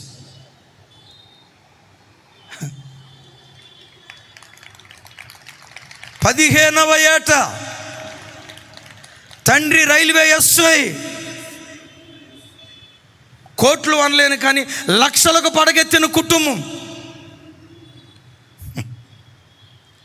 ఆ యవ్వన వయసులో క్రీస్తు బలిపీఠ మీద పెట్టబడిందే, ఆకాశమందలి దేవుడు దాన్ని చూశాడు.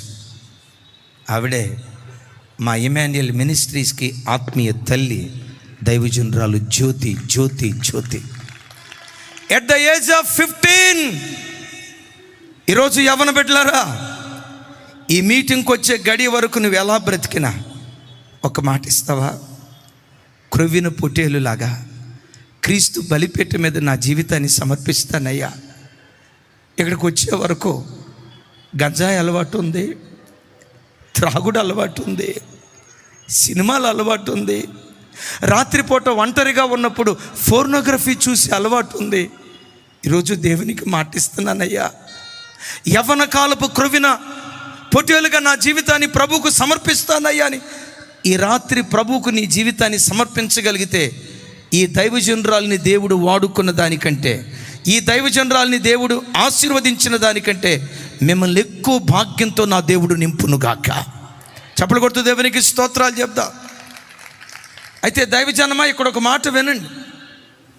మన పిల్లలు యవ్వన కాలంలోనే ప్రభు కొరకు బ్రతకాలంటే, దారి తప్పిపోకుండా, లోకాన్ని స్నేహించకుండా మన పిల్లలు ప్రభు కొరకు బ్రతికేవారిగా మారాలంటే బాధ్యత ఎవరిదో తెలుసా? తల్లిది, తండ్రిది.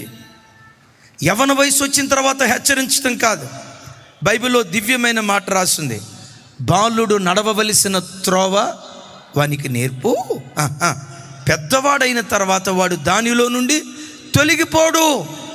అమ్మా, అయ్యా, పిల్లలకు ఈ విద్యాబుద్ధులు, సంస్కారం, దైవభక్తి, ప్రార్థన, విశ్వాసం ఇవన్నీ తల్లిదండ్రులు ఎప్పుడు నేర్పాలి? వాళ్ళు బాలురుగా ఉన్నప్పుడే, వారు పసిపిల్లలుగా ఉన్నప్పుడే, వారు చిన్నపిల్లలుగా మన ఇంటిలో ఉన్నప్పుడే, బాలురుగా ఉన్నప్పుడే మన పిల్లలకి ఇవి నేర్పాలి. ఒక అద్భుతం. అమెరికా దేశ అధ్యక్షుడి పేరు చెప్పండి. మీ తాతయ్య పేరు చెప్తారో లేదో నాకు తెలియదు, కానీ ఆయన పేరు తప్పకుండా చెప్తారు. ట్రంప్కి ఒక కొడుకున్నాడు, బ్యారన్ ట్రంప్. తను చిన్న పిల్లోడిగా ఉన్నప్పుడు ఆ తండ్రి కొడుక్కు చెప్తున్నటువంటి మాటలు విచిత్రం. చూడండి, ఆ తండ్రి కొడుక్కు చెప్తున్న మాటలు హృదయాన్ని బ్రద్దలు చేస్తాయి. తమ్ముడు, ఆ వీడియో ఉందా? ఒకసారి చూడండి.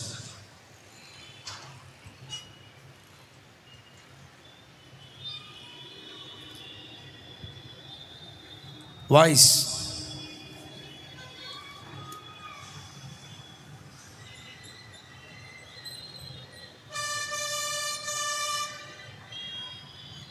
చిన్న బిడ్డ, అతని పేరు బ్యారన్. ఆ చిన్న బిడ్డను పిలుస్తూ, బాబు, నో డ్రగ్స్, నో ఆల్కహాల్. చివరికి చెప్తూ ఏమన్నాడో తెలుసా? No tattoos. ఒంటి మీద పిల్లలు వేసుకుంటారు కదా, ఏంటది? No tattoos. ఒంటి మీద టాటూస్ వేసుకోవద్దు. ట్రంప్ గారు ఎవరో తెలుసా? కోట్లకు పడగెత్తిన ఆయన, అపర కుబేరుడు. అవుట్పుట్ పెంచు. No alcohol, no cigarettes. And you know what else? No tattoos. I don't ever want to see tattoos on you. Now I'm gonna go. Yeah, first you'll have lunch and then you go to school. Now you can do reading, writing, and arithmetic. Back. Marla, once again. Goodbye. I want all A's. Okay, all A's. And when you get older, what are you going to remember? No drugs, no alcohol, no cigarettes.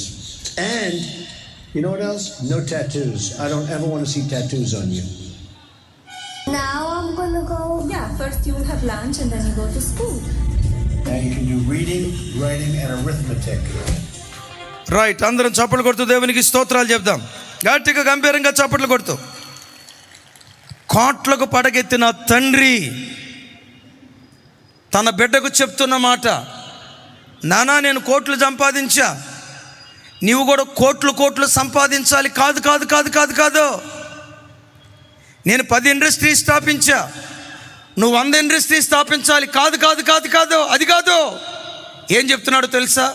No drugs, no alcohol, no cigarette,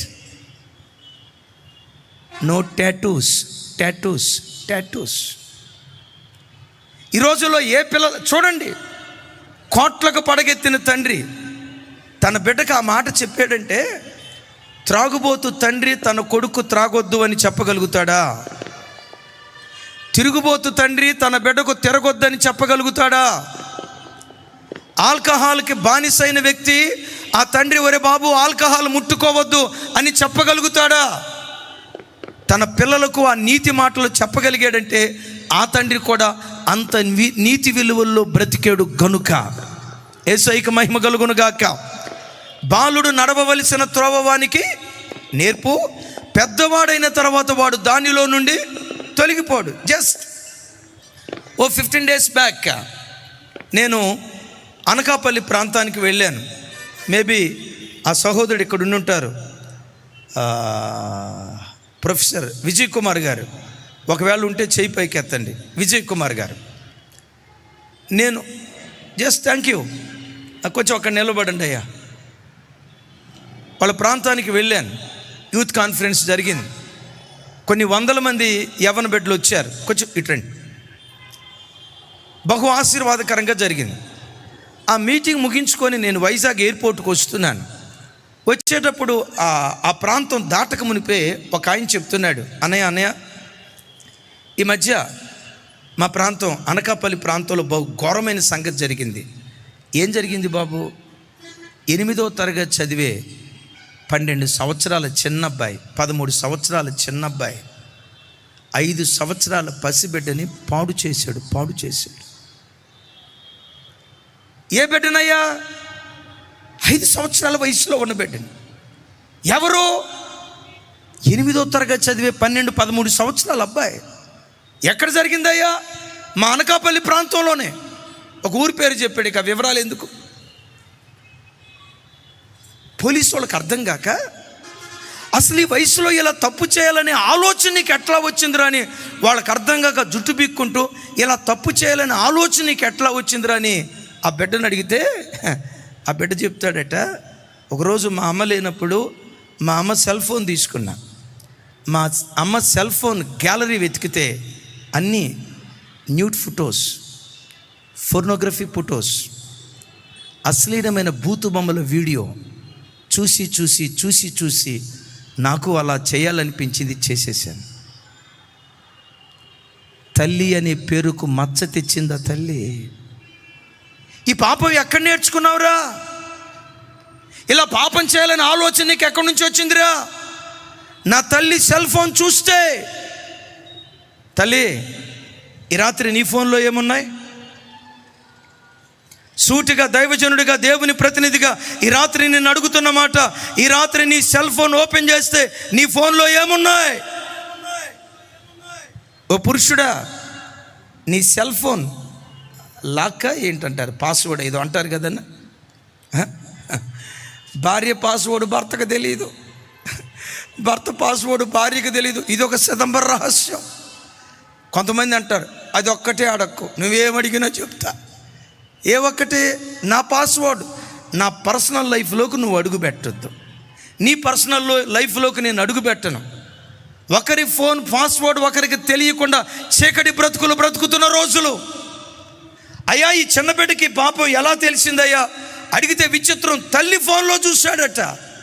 అమ్మా, ఓ మాదిరికరమైన తల్లిగా నువ్వు బ్రతికి నీ యవ్వన తరాన్ని నువ్వు ప్రభు చేతులకు అప్పగించుదువుగాక. యవ్వన తరం, యవ్వన పొట్టేలుగా దేవుని బలిపీఠ మీద సమర్పిస్తే నీ ఇంటిని దేవపర్వతంగా దేవుడు మారుస్తాడు. నీ ఇల్లే దేవుని నివాస స్థానంగా మారుస్తాడు. ఒక విచిత్రమైన సంగతి ఏంటో తెలుసా? ప్రపంచాన్ని తలకిందులు చేసిన గొప్ప గొప్ప దైవ సేవకులు యవ్వన వయసులో ప్రభు చేత పట్టబడినటువంటి వారే. ప్రపంచంలో దేవుని చేతిలో బలంగా వాడబడిన ఏ దైవ సేవకుని చరిత్ర అయినా చూడండి, వృద్ధాప్యంలో వచ్చిన వాళ్ళు కాదు, నడి వయసులో వచ్చిన వాళ్ళు కాదు, క్రొవ్విన పొట్టేళ్ళలాగా యవ్వన వయసులో క్రీస్తు బలిపీఠ మీద వాళ్ళ జీవితాలు సమర్పించటాన్ని బట్టే ప్రపంచాన్ని తలకిందులు చేసే ధృవతారులుగా వాళ్ళు దేవుని చేతిలో వాడబడుతూ వచ్చారు. ఎక్కువ శాతం యవ్వన వయసులో సమర్పించబడిన వాళ్ళు. ద గ్రేట్ భక్సింగయ్య గారు యవ్వన వయసులో ప్రభు చేత పట్టబడిన వారు. ద గ్రేట్ యేసన్న గారు హొసనా మినిస్ట్రీస్ వ్యవస్థాపకులు యవ్వన వయసులో ప్రభు చేత పట్టబడిన వారు. ఎలిఎఫ్ వ్యవస్థాపకులు డానియల్ గారు. ఐపీసీలో బలంగా వాడబడిన దైవ సేవకులు పిఎల్ పరంజ్యోతి గారు ఏ వయసులో పట్టబడిన వాళ్ళో తెలుసా? నిండు యవన వయస్సులో. ఈ రాత్రి వాక్యం వింటున్న యవనస్తులారా, నా దేవుని చేతిలో పడండి. ప్రపంచాన్ని తల్లకిందులు చేసే ప్రవక్తలుగా ఈ తరంలో దేవుడు మిమ్మల్ని వాడుకోవాలని నా దేవుడు ఆశపడుతూ ఉన్నాడు. దేవుడు మిమ్మల్ని ప్రవక్తలుగా చేయునుగాక. భూలోకాన్ని తల్లకిందులు చేసే దైవజనులుగా దేవుడు మార్చునుగాక. ఒకవేళ మీరు దైవ సేవకులు కాకపోయినా, ప్రవక్తలు కాకపోయినా, భవిష్యత్ కాలంలో ఈ భరత గడ్డలో పాలకులుగా నా దేవుడు మిమ్మల్ని నిలవబెట్టబోతున్నాడు. ఏలుబడి చేసేవాడిగా దేవుడు నిలవబెట్టబోతున్నాడు. ఏ రంగంలో మీరున్నా తలగానే మిమ్మలను మీ పిల్లలను దేవుడు నిలవబెట్టునుగాక. వెతకండి, వెతకండి, వెతకండి. రేడియోలో రెగ్యులర్గా వాక్యం చెప్పే దైవజనుడు పి జోషి గారు నిండు యవ్వన వయసులో దేవుని చేతిలో పడ్డారు. అందుకనే సొలొమోను కీర్తనకర్త అంటాడు కదా, యవ్వన కాలమందు పుట్టిన కుమారులు బలవంతుని చేతిలో బాణాల వంటి వారు. నా ప్రార్థన, యవ్వన బిడ్డ, ఈ రోజు నుండి ఆ బాణం నీవయుందువుగాక, ఆ బాణం నీవయుందువుగాక. నీ గర్భాన పుట్టిన ఆ పిల్లలను ఆ బాణంలాగా ఈ రాత్రి నుంచి నా దేవుడు వాడుకొనుగాక. నేను అయ్యుండునట్లుగా నా కొరకు ప్రార్థన చేయండి అయ్యా అని ఇష్టపడిన ప్రతి బిడ్డ చప్పట్లు కొడుతూ దేవునికి స్తోత్రాలు చెప్దాం. దేవ పర్వతాలుగా ఒక్కొక్క కుటుంబం మార్చబడునుగాక. చప్పట్లు కొడుతూ క్రొవ్విన క్రొవ్విన పొట్టేళ్ళన్నీ దేవునికి సొంతమగునుగాక. లేవీకాండంలో ఒక మాట రాసింది. ఏమి రాసిందో తెలుసా? క్రొవ్వంతా యెహోవాదే. ఒకసారి ఈ మాట చెప్పండి, కొంచెం గట్టిగా నాతో కలిసి చెప్పండి. కొవ్వంతయు యెహోవాదే. క్రొవ్వు ఎవరికి గుర్తని చెప్పాను? యవనస్తులకు గుర్తం. ఈ స్థలములో ఉన్న ప్రతి యవన బిడ్డ నా దేవునికి సొంతమగునుగాక. ప్రపంచంలో ఉన్న ప్రతి క్రైస్తవ యవన బిడ్డ, భూమి మీద బ్రతుకుతున్న ప్రతి యవనస్తుడు యేసయ్యకు సొంతమగునుగాక. ఒకసారి అందరం పెద్దగా చెప్దాం. కొవ్వంతయు యెహోవాదే. స్వరమెత్తుదాం. కొవ్వంతయు యెహోవాదే. యవనతరం యేసు సొంతమగునుగాక. యవనతరం యేసు సొంతమగునుగాక. యవనతరం యేసు సొంతమగునుగాక. ఈ రాత్రి యేసు నామం పేరిట మన యవన బిడ్డలను ఆవరించిన బానిస శృంఖలాలు నా దేవుడు తెంచి యవన పొట్టేలుగా క్రీస్తు బలిపెట్టిన వారు తమ జీవితాన్ని సమర్పించుకుందురుగాక. మూడవది, మనం దేవపర్వతాలుగా మార్చబడాలంటే నంబర్ 1 సింహంలాగా పోరాడు. నంబర్ 2 కొవ్విన పొట్టేలులాగా అర్పించుకో. నంబర్ 3 ఎద్దులాగా ప్రయాసపడు, ఎద్దులాగా కష్టపడు.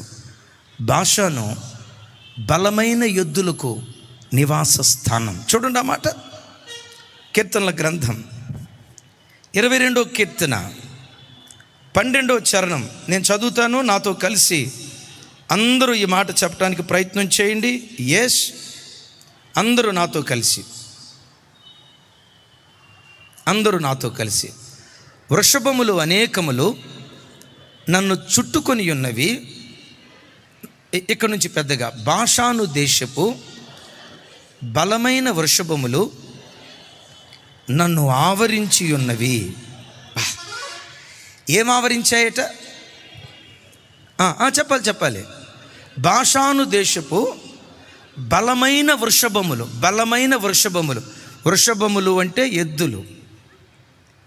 ఆ ఎద్దులు బక్క చిక్కినవా బలమైనవా? కొంచెం పెద్దగా చెప్పాలి. బలమైన వృషభములు నన్ను చుట్టుకొని ఉన్నాయి. ఆ రోజుల్లో బలమైన ఎద్దులకు ప్రతీక బాషాను. మరోసారి గుర్తుకు తెస్తాను. బలమైన ఎద్దులకు ప్రతీక, స్క్రీన్ మీద చూడండి ఒకసారి. బలమైన ఎద్దులకు ప్రతీక బాషాను. ఓ చిన్న మాట, సోషల్ బిట్ అనుకోండి. మన తెలుగు రాష్ట్రాల్లో బలమైన ఎద్దులు ఎక్కడ దొరుకుతాయి? మీకు సోషల్ స్టడీస్లో 100కి 100 మార్కులు పండి. ఇక మీరు సివిల్ సర్వెంట్స్ అయిపోయినట్టే లెక్క. రైట్. ఒంగోలు గిత్తలు అంటారు కదా, ఒంగోలు ఎద్దులు అంటారు కదా. మన ప్రాంతాలలో ఎద్దులకు ఒంగోలు ఎలా ప్రతీకో ఆ రోజుల్లో బాషానులో ఎద్దులు బలమైన ఎద్దులు ఉండేవి. నేనంట సంఘానికి వెళ్ళే ప్రతి క్రైస్తవుడు ఒక బలమైన ఎద్దుగా దేవుని కొరకు బ్రతుకుదురుగాక. బలమైన ఎద్దులు ఏం చేస్తాయో కీర్తనలు చూడండి. ఇక నేను ముగింపులోకి వచ్చాను. రేపు ఆదివారం కదా, చూడండి 144 కీర్తన 14వ చరణం. నాతో కలిసి అందరూ చెప్పండి. మా ఎడ్లు గొప్ప బరువులు మోయగలిగినవి, మా వీధులలో జొరబడుట అయినను ఉరకలెత్తుట అయినను లేదు, వాటిలో శ్రమగల వారి మొర వినబడుట అయినను లేదు. చప్పట్లు కొడుతూ దేవునికి స్తోత్రాలు చెప్దాం. చప్పట్లు కొడుతూ దైవజనమా, యేసుక్రీస్తును సురక్షకునిగా అంగీకరించిన ప్రతి క్రైస్తవుడు బలమైన వృషభములుగా దేవుని కొరకు బ్రతకాలి. బలమైన వృషభం ఏం చేస్తుందో తెలుసా? గొప్ప బరువులు మోస్తుంది. గొప్ప బరువులు, మామూలు బరువులు కాదు, గొప్ప బరువులు. ఈ సృష్టిలో గొప్ప బరువు ఏదో తెలుసా? దేవుని రాజ్య వ్యాప్తి కొరకు ఒక వ్యక్తి బ్రతకటమే అసలు శిస్సులు గొప్ప బరువు. సువార్త భారాన్ని మోయటమే గొప్ప బరువు. ప్రార్థన భారాన్ని గుండెల్లో మోయటమే గొప్ప బరువు. ప్రతివాడు కుటుంబ భారాన్ని మోస్తాడు సార్, అందులో గొప్ప ఏముంది? ప్రతివాడు పిల్లల భారాన్ని మోస్తాడు సార్, దానిలో గొప్ప ఏముంది? ప్రతివాడు వ్యాపార భారాన్ని మోస్తాడు, దానిలో గొప్ప ఏముంది? ఆ భారాలు మోస్తూ దానికంటే విశేషంగా ప్రతి క్రైస్తవుడు సువార్త భారాన్ని భుజాల మీద వేసుకొని, ప్రార్థన భారాన్ని భుజాల మీద వేసుకొని గొప్ప బరువులు మోయగలిగిన వారిగా మనం బ్రతికితే ఈ దేశం దేవుని సొంతమైపోతుంది. ఈ గడ్డ దేవుని సొంతమైపోతుంది. చప్పట్లు కొడుతూ ప్రభు వారికి స్తోత్రాలు చెప్దాం. కొంచెం గట్టిగా హల్లెలూయా. ఆ రోజుల్లో సంఖ్యాకాండంలో ఒక అద్భుతమైన మాట రాసి ఉంది. ఆ రాజు ఏమంటాడు తెలుసా? అయ్యా, ఎక్కడి నుంచో ఇజ్రాయేల్ ప్రజలు వచ్చారయ్యా, ఎద్దు బీటి పచ్చిక నాకి వేసినట్లు వీళ్ళు రాజ్యాలు జయించుకుంటూ వెళ్తున్నారయ్యా. వీళ్ళ ఎదుట ఇక ఏ రాజ్యము నిలవబడదు, ప్రతి రాజ్యం దేవపర్వతంగా మారిపోతుంది. ఎందుకు దేవపర్వతంగా మారిపోతుందంటే ఆ రాజు అంటాడు, ఎద్దు బీటి పచ్చిక నాకి వేసినట్లు రాజ్యాలు లాగివేస్తా ఉన్నారు. సంగమా, 4 గోడల మధ్యలో మనం బ్రతుకుతూ మా సంఘం, మా పాస్టర్ గారు, మా ప్రార్థనని 4 గోడలకు మనం పరిమితం కాకూడదు. యేసుక్రీస్తు సువార్త భారాన్ని భుజాల మీద వేసుకొని గ్రామాన్ని ప్రభు కొరకు నాకివేయాలి. గ్రామాన్ని ప్రభు కొరకు పట్టుకోవాలి. పట్టణాన్ని ప్రభు కొరకు పట్టుకోవాలి. రాష్ట్రాలను, దేశాలను మొత్తం ఈ భూమి ఎంత యెహోవా దగునట్లుగా ఎద్దులాగా ప్రభు కొరకు ప్రయాసపడే క్రైస్తవ సమాజం సంఘాల్లో నుంచి లేవాలి. ప్రతి దైవజనుడు వట్టి వాడిగా దేవుని కొరకు తయారు కావాలి. బరువులు మోసే ఎద్దులు దేవునికి కావాలి. ఎస్, బరువులు మోసే ఎద్దులు కావాలి. సువార్త భారాన్ని భుజాల మీద వేసుకొని నా కుటుంబాన్ని ప్రేమిస్తానయ్యా, ఎట్ దట్ సేమ్ టైం నా సంఘాన్ని, సువార్తను మరెక్కువగా ప్రేమిస్తానయ్యా అని సువార్త కొరకు ఎవడు పానార్పణంగా పోయబడతాడో, దేవుని ఇంటిని ఎవరు కడతారో ఆ ఇంటిని నా దేవుడు కట్టడం ప్రారంభించును గాక. చప్పలు కొడుతూ దేవునికి స్తోత్రాలు చెప్తాం. దైవజనమ, మమ్మల్ని పొగుడుకోవటానికి మాట చెప్పట్లేదు.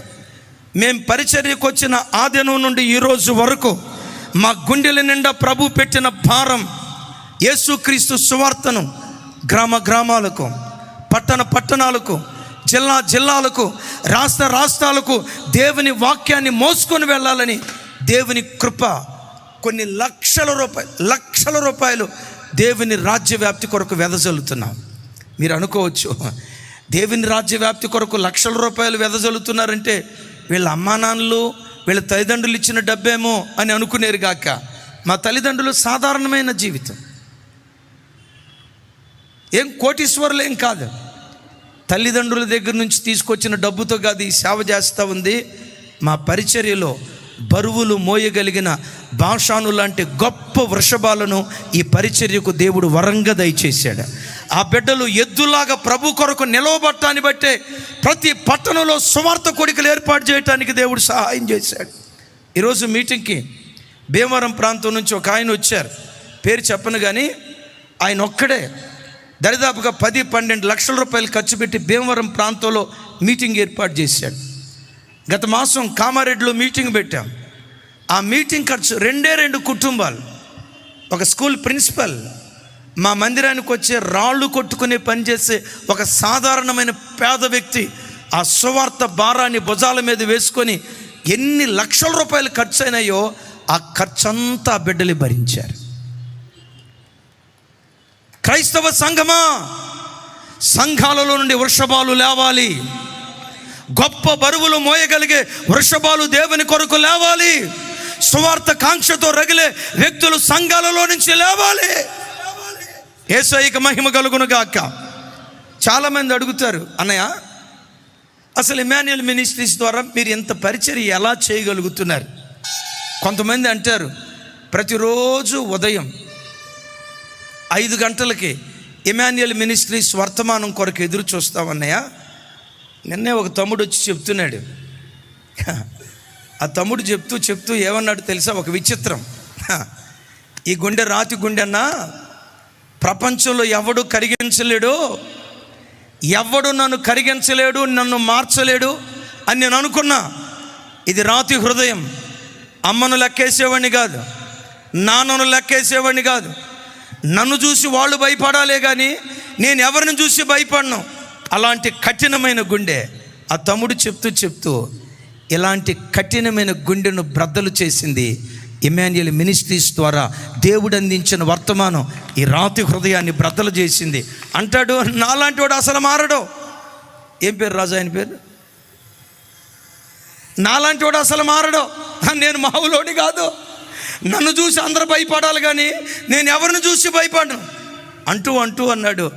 అలాంటి నా గుండెల్లో భయాన్ని పుట్టించి ఈ రాతి గుండెను మాంసపు ముద్దగా మార్చింది ఈ పరిచర్య ద్వారా దేవుడు అందించిన దివ్యమైనటువంటి వర్తమానం. ఎలా చేయగలుగుతున్నారయ్యా? రోజు ఉదయం ఏ రోజుకు ఆ రోజు తాజా రొట్టెలు వేస్తారు. ప్రతి ఆదివారం 4 వర్తమానాలు. ఎలా ఇది చేయగలుగుతున్నారు? ఒక మాట, ఎద్దుల బండి మీద యజమానుడు కూర్చున్నాడు. ఎద్దులు స్ట్రైట్గా వెళ్ళాయి అనుకోండి, ఇంటి నుండి డైరెక్ట్గా పొలానికి తీసుకెళ్ళాయి అనుకోండి, ఆ ఎద్దుల బండి మీద కూర్చుని ఆయన హాయిగా పుస్తకం చదువుకుంటూ కూర్చుంటాడు. ఎద్దులు ఉరకలేసేవి కాకుండా, రంకెలేసేవి కాకుండా, ఆ ఇంట్లో జొరబడి వాళ్ళని పొడిసి, ఈ ఇంట్లో జొరబడి వాళ్ళని పొడిసి, ఇలాంటి కార్యక్రమాలు చేయకుండా ఈ ఎద్దులు డిసిప్లైన్గా ఉండే అయితే యజమానుడి పని చాలా హాయి. దేవుని కృప, దేవుని మహిమ కొరకు చెప్తున్నాను. ఇమ్మాన్యుయల్ మినిస్ట్రీస్లో ఉన్న సంఘ పెద్దలు బలమైన వృషభం లాంటి వ్యక్తులను దేవుడు అనుగ్రహించాడు. యవన బిడ్డలను బలమైన వృషభాలను దేవుడు అనుగ్రహించాడు. వాళ్ళు నమ్మకంగా పని చేయగలుగుతున్నారు. కాబట్టే నాకు ఒకటే పని చెప్పమంటారా? నాకు ఒకటే పని. ఏ పనో చెప్పమంటారా? బైబిల్ చదవటం, ప్రార్థన చేసుకోవటం, ప్రజలకు వాక్యం చెప్పటం. లక్షల కొలది ప్రజలను చేరుకోవటానికి దేవుడు కృప చూపించాడు. గత వారం ఇమ్మాన్యుయల్ మినిస్ట్రీస్ యూట్యూబ్ ఛానల్ 4 లక్షల మందిని చేరుకోవటానికి దయగల దేవుడు సహాయం చేశాడు. యేసయ్యకి మహిమ కలుగును గాక. ఈ పరిచర్యలో నాకు బలమైన వృషభాలు ఎవరో తెలుసా? అదిగో సోఫా సెట్ల మీద కూర్చున్నారు. వాళ్ళు కూర్చొని నన్ను నిలవబెట్టారు. బలమైన వృషభాలు. ఇదిగో ఈ స్థలంలో ఇందాక సేవకులు వచ్చి పాటలు పాడారే యవన బిడ్డలో. వారి జీవితాన్ని నపుంసకులుగా, కన్యకలుగా ప్రభు కొరకు సమర్పించుకున్నారు. జీవితంలో వివాహం లేకుండా కన్యకలుగా తమ జీవితాన్ని ప్రభుకు సమర్పించుకున్నారు. బిడ్డలు ఎప్పుడు పండుకుంటారో, ఎప్పుడు లేస్తారో, ఎప్పుడు తింటారో తెలియదు. సమయం కాని సమయంలో భోజనం, సమయం కాని సమయంలో నిద్ర. అయినా ఏ రోజు మేము జాలిపడం, మమ్మల్ని చూసి మేము జాలిపడం. ఎందుకో చెప్పంటారా? ఈ పరిచర్యలో బలమైన వృషభాలుగా బరువులు మోయటానికి, ఈ పరిచర్యకు రావటానికి దేవుడు కృప చూపించాడు. యేసయ్యకి మహిమ కలుగును గాక. సంగమా, ప్రతి విశ్వాసి సువార్త భారం, అట్ ద సేమ్ టైం ప్రార్థనా భారంతో దేవుని బిడ్డలు రగిలితే మందిరంలో ఉపవాస ప్రార్థనలో పరిగెత్తుకుంటూ వెళ్ళండి. మీరు ఏ మందిరాలకి వెళ్తున్నారో పర్వాలేదు, ఆ మందిరాలకి వెళ్ళండి. ఆల్ నైట్ ప్రేయర్స్, మాసాంతర కూటం, ఇదిగో 21 రోజు ఉపవాస ప్రార్థన. శరీరాన్ని చంపుకొని దేవుని సన్నిధిలో ప్రార్థన భారాన్ని భుజాల మీద వేసుకొని దేవుని సన్నిధిలో కన్నీళ్లు విడిస్తే, కన్నీటి జలాన్ని రాలిస్తే జలములో నుండి జనాలు పుట్టుకు రావటానికి దేవుడు కృప చూపిస్తాడు. జలములో నుండి జనాలు పుట్టుకు రావటానికి దేవుడు కృప చూపిస్తాడు. ఒక అద్భుతమైన సాక్ష్యం చెప్తాను. గొప్ప దైవజనుడు జాన్ హైడ్ పంజాబ్ రాష్ట్రంలో దేవుని వాక్యం ప్రకటించడానికి వచ్చాడు. ఆయన కాస్త చెవుడు. పంజాబ్ ప్రాంతానికి వచ్చి పంజాబ్ నేర్చుకోవడానికి చాలా కష్టమైపోయింది. స్వార్థ సేవ చేయాలని చాలా ప్రయాసపడ్డాడు. ఎంత ప్రయాసపడిన ఆత్మలు సంపాదించలేకపోయాడు. ఆ దినాల్లో సరే వాక్యం ప్రకటించడానికి అవకాశం లేదు, నాకు భాష రాదు, అయితే నేను ప్రార్థన చేస్తానని రేయింబవళ్ళు ప్రార్థన గదిలో గడిపేవాడు. ఆయన చరిత్ర పుస్తకాలు ఏమని పిలుస్తాయో తెలుసా? Praying hide. ప్రార్థన గదిలోకి వెళ్ళాడంటే 2-3 రోజుల పాటు సూర్యుడు ముఖం చూడకుండా, అయ్యా ఈ మాట వినండి, సూర్యుడు ముఖం చూడకుండా కొన్ని రోజుల పాటు ప్రార్థన గదిలో గడిపేవాడట. వాళ్ళు టిఫిన్ తీసుకొచ్చి అక్కడ పెట్టేవాళ్ళు, ఆయన ప్రార్థన చేసుకుంటూ ఉండేవాడు. మధ్యాహ్నం భోజనం తీసుకొచ్చేసరికి టిఫిన్ అక్కడే ఉంటుంది. టిఫిన్ తీసుకుని వెళ్ళి మధ్యాహ్నం భోజనం పెట్టేవాళ్ళు. ఈవినింగ్ డిన్నర్ తీసుకొని వస్తే మధ్యాహ్నం భోజనం అక్కడే ఉండేది. కొన్ని రోజుల పాటు తలుపు తెరవకుండా పంజాబ్ రాష్ట్రం రక్షించబడాలయ్యా, ఈ గడ్డలో నుంచి దైవ సేవకులు లేవాలయ్యా, ఈ గడ్డ మీకు సొంతం కావాలయ్యా అని కొన్ని రోజుల పాటు సూర్యుడు ముఖం చూడకుండా ఏడ్చేవాడట. తమ్ముడా, చెల్లి, తల్లి, నేను ఒక మాట అడుగుతా. దేవుని సన్నిధిలో మోకరించి పట్టుమని కనీసం 3 గంటల సేపు లేవకుండా నువ్వు ప్రార్థన చేసి ఎంతకాలం అవుతుంది? మోకరించిన స్థలంలో నుంచి లేవకుండా కనీసం 1 గంట సేపు దేవుని పాదాలు కన్నీళ్లతో తడిపి ఎంతకాలం అవుతుంది? ఒక రోజంతా దేవుని సన్నిధిలో ఉపవసించి కడుపు చంపుకొని నశించిపోతున్న ఆత్మల కొరకు, భర్త రక్షణ కొరకు, గ్రామ రక్షణ కొరకు, సంఘ క్షేమం కొరకు కడుపు చంపుకొని ఉపవసించి ప్రార్థన చేసి ఎంతకాలం అవుతుంది? ఆలోచించండి. కొన్ని రోజుల పాటు సూర్యుడి ముఖం చూడకుండా, గదిలో నుంచి బయటకు రాకుండా ఏడుస్తూ ఉండేవాడట. ఈ గడ్డ మీ సొంతం కావాలయ్యా, ఈ గడ్డ మీ సొంతం కావాలయ్యా. ఈ రాష్ట్రంలో నుండి క్రైస్తవులు దైవ సేవకులు లేవాలి. ఏడ్చేవాడు. ఏడుస్తూ దినాలు సాగుతుండగా కాస్త అనారోగ్యం వచ్చింది. చెకప్ నిమిత్తం అమెరికా వెళ్ళాడు. డాక్టర్లు చెక్ చేశారు, రిపోర్ట్స్ వచ్చాయి. రిపోర్ట్స్ చూసిన డాక్టర్లు గజగజ వణుకుతున్నారు. ఎందుకు గజగజ వణికే విచిత్రం ఏముంది? ఏంటో విచిత్రం చెప్పమంటారా? అందరికీ గుండె ఎడమ వైపున ఉంటుంది, అయితే ఈయనకు గుండె కుడి వైపున ఉందట. అరే, అందరికీ ఎడమ వైపున కదా, ఎందుకు ఈయనకి ఎలా? ఇది పుట్టుకతోనే వచ్చిందా? పుట్టుకతో వస్తే ఇంతకాలం బ్రతకడే. ఇది మధ్యలోనే వచ్చిన వ్యాధి. ఎంతకాలం అవుతుంది? జస్ట్ కొన్ని సంవత్సరాల క్రితం. ఎందుకు ఇట్లా అవుతుంది? డాక్టర్లు పరిశోధన చేస్తే ఆ వైద్యం చెప్పే మాట ఏంటో తెలుసా? ఒక వ్యక్తి ఏదైనా ఒక విషయం కొరకు కొన్ని రోజుల తరబడి గుండె పగిలేలాగా ఏడిస్తే పాపం ఆ గుండె ఆ బాధ తట్టుకోలేక, నీ బాధ నేను తట్టుకోలేనయ్యా, నీ బాధను చూసి నేను భరించలేనయ్యా అని వింటున్నారా? గుండె కదిలిపోయి స్థానభ్రంశం చెందుతుందట. స్థానభ్రంశం. ఆ బాధ తట్టుకోలేక ఆ గుండె కదిలిపోయి స్థానభ్రంశం చెందుతుందట. డాక్టర్లు అన్నారు, బాబు ఏదో ఒక విషయం కొరకు కొన్ని రోజులు బట్టి ఏడుస్తున్నావు. దేని కొరకు ఏడుస్తున్నావు? పంజాబ్ రాష్ట్ర రక్షణ కొరకు. పంజాబ్లో నుండి దైవ సేవకులు లేపబడాలని ఆ రాష్ట్ర రక్షణ కొరకు ప్రార్థిస్తున్నాను. డాక్టర్లు అన్నారట, బ్రతకాలంటే ఇక ఏడవకో, ఏడవటం స్టార్ట్ చేసేవా ఉన్న పాటున హార్ట్ ఫెయిల్ అయి చచ్చిపోతావు. బ్రతకాలంటే ఏడవకో.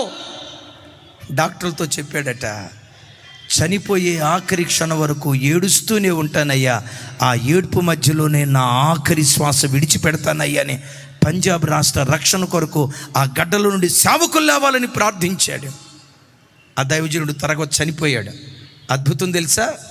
ఆ దైవ సేవకుడి ప్రార్థన ద్వారా పంజాబ్ గడ్డలో నుండి ఓ బలమైన దైవ సేవకుడు లేచాడు, ప్రపంచ దేశాలు తిరిగి దేవుని వాక్యాన్ని ప్రకటించాడు. ఆ ఒక్క దైవ సేవకుడే 10,000 సంఘాలు స్థాపించే గొప్ప దైవజనుడిగా దేవుని చేతిలో వాడబడ్డాడు. ఆ దైవజనుడే ద గ్రేట్ భగత్ సింగ్ గారు. ఈరోజు ఉత్తర భారతదేశంలో క్రైస్తవం ఎక్కువగా ఉన్న రాష్ట్రం ఏదో తెలుసా? పంజాబ్ రాష్ట్రం. మన ఈ మధ్య సర్వే అధికారికంగా పంజాబ్ రాష్ట్రంలో 15% క్రిస్టియానిటీ, 20-25% వరకు ఈరోజు ఆ రాష్ట్రంలో క్రిస్టియానిటీ ఉందట. ప్రతి ఒక్కరు చెప్పే మాట ఏంటో తెలుసా? ఆ ప్రార్థనాపరుడు చనిపోయాడేమో కానీ ఆయన ప్రార్థన బ్రతికే ఉంది, బ్రతికే ఉంది. ఆయన ప్రార్థన బ్రతికే ఉంది. ప్రార్థించిన ప్రార్థనాపరుడు చనిపోయాడు కదా, వృషభంలాగా దేవుని రాజ్య వ్యాప్తి కొరకు సువార్త భారాన్ని, నశించిపోతున్న ఆత్మల భారాన్ని భుజాల మీద వేసుకొని రేయింబగళ్ళు ఏడ్చాడు కదా. ఆయన కన్నీటి ప్రార్థన ప్రవాహంలో ఈ ప్రజలు యేసుక్రీస్తు శిలువ దగ్గరకు కొట్టుకుని వచ్చారు. దైవజనమా, మన రాష్ట్రం కొరకు, మన దేశం కొరకు కన్నీరు విడుస్తూ ప్రార్థన చేద్దాం. ఈ దేశాన్ని దేవుడు భాగ్యముతో నింపునుగాక, రక్షణ భాగ్యంతో నింపునుగాక. ప్రపంచ దేశాల్లో అన్ని దేశాల కంటే మన భారతదేశమే అన్ని రంగాలలో అగ్రగామి దేశంగా మన దేశాన్ని దేవుడు వర్ధిల్ల చేయునుగాక. మన ప్రధానులను, ముఖ్యమంత్రులను, అధికారులను దేవుడు ఆ రీతిగా ఆశీర్వదించునుగాక. దేవుడు అలా చేయనట్లు చప్పలు కొడుతూ స్తోత్రాలు చెప్దాం. ఆమేన్. మన ఇల్లు దేవపర్వతంగా మార్చబడాలంటే నంబర్ 1 సింహంలాగా పోరాడు. నంబర్ 2 క్రొవ్విన పొట్టేలులాగా అర్పించుకో. నంబర్ 3 ఎద్దులాగా శ్రమపడు. దేని కొరకు? స్వార్థ కొరకు. ప్రార్థనా భారం కలిగి శ్రమపడే వ్యక్తులుగా ఉండాలి. ఆఖరి మాట చెప్తాను, ఆఖరి మాట చూడండి. యెహెజ్కేలు గ్రంథం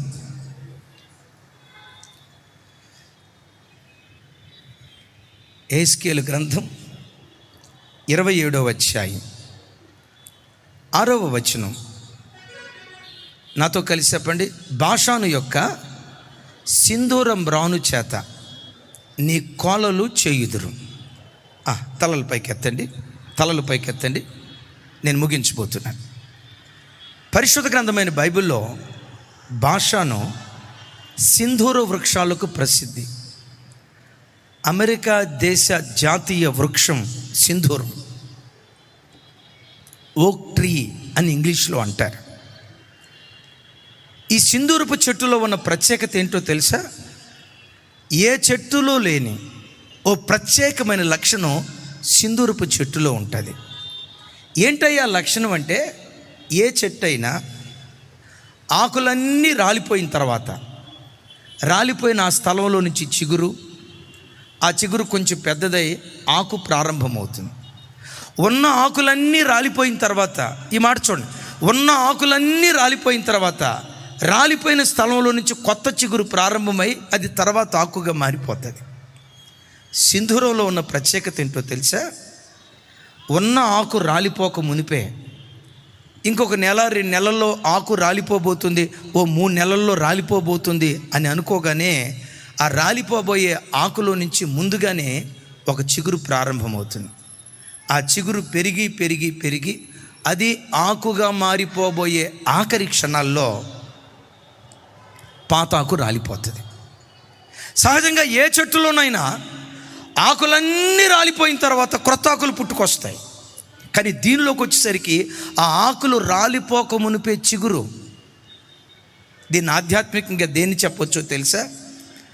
కొంతమంది నాతోటి దైవ సేవకులు వాళ్ళు సంఘాలు నడిపించేటప్పుడు సంఘంలో నేనే కనపడాలి, నేనే వినబడాలి, నేను తప్ప ఇంకొకళ్ళు కనపడకూడదని నెక్స్ట్ జనరేషన్ లీడర్షిప్ని తయారు చేయలేకపోతున్నారు. 2వ తరపు నాయకులను తయారు చేయలేకపోతున్నారు. ఎన్నో సంస్థలు పతనమైపోవటానికి కారణం ఏంటో తెలుసా? తారాజోబల్లాగా ఎదిగిన సంస్థలు, దేశాలను కదిలించిన సంస్థలు, వాళ్ళ తరంలో వాళ్ళు బలంగా వాడబడ్డారు. కానీ వాళ్ళు బ్రతికున్న దినాల్లో ఇంకొక తరపు సేవకులను తయారు చేయలేకపోయారు. ఎందుకో? నేనే కనపడాలి, నేనే వినబడాలి, నేను తప్ప ఎవరూ కనపడకూడదు అనే ఆ దైవికమైన ఆలోచన లేకో, భవిష్యత్తును కూర్చిన ఆలోచన లేకో, రెండవ జనరేషన్ తయారు చేయలేక చావులు పతనమైపోతున్నాయి. ఓ మాట, ఏలియా ఎవరిని తయారు చేశాడు? ఎలీషాను తయారు చేశాడు. రెండంతల పరిచర్య జరిగింది. బాధాకరమైన సంగతి, ఎలీషా మరొక ఎలీషాను తయారు చేయలేకపోయాడు. మోషే యెహోషువను తయారు చేశాడు. యెహోషువ ఇంకొక యెహోషువను తయారు చేయలేకపోయాడు. ఇక్కడ ఎవరైనా నా తోటి సేవకులుంటే, అయ్యలారా, మీరు ఆరోగ్యంగా ఉన్న దినాల్లోనే, మీరు బలంగా ఉన్న దినాల్లోనే సెకండ్ లీడర్షిప్ని తయారు చేసి ఆ తరానికి మనం అందించేవారిగా ఉందుముగాక.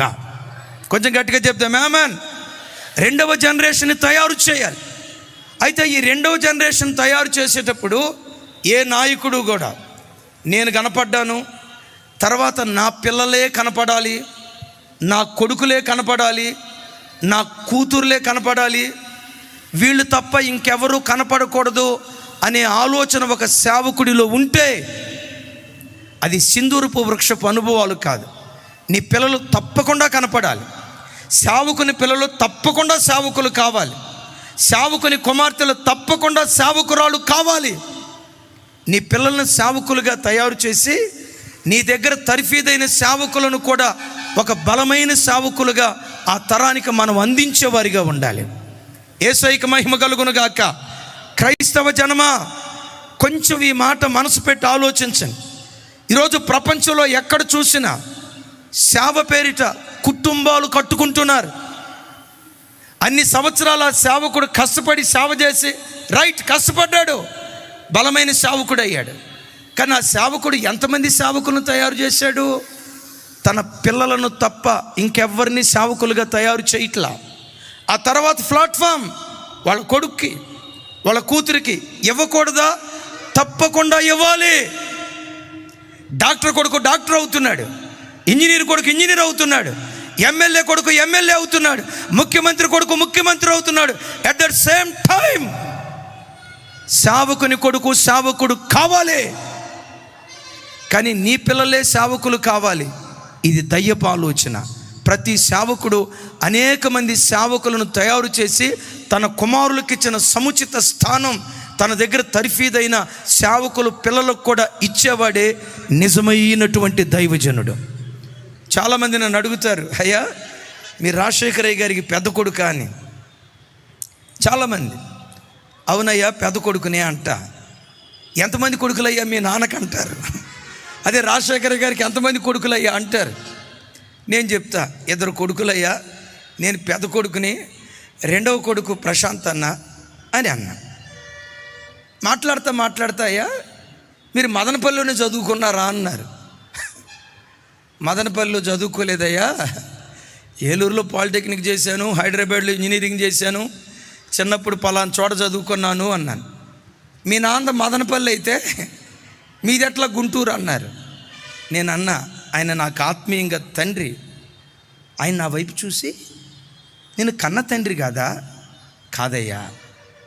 అప్పుడు ఆయన అన్న మాట ఏంటో తెలుసా?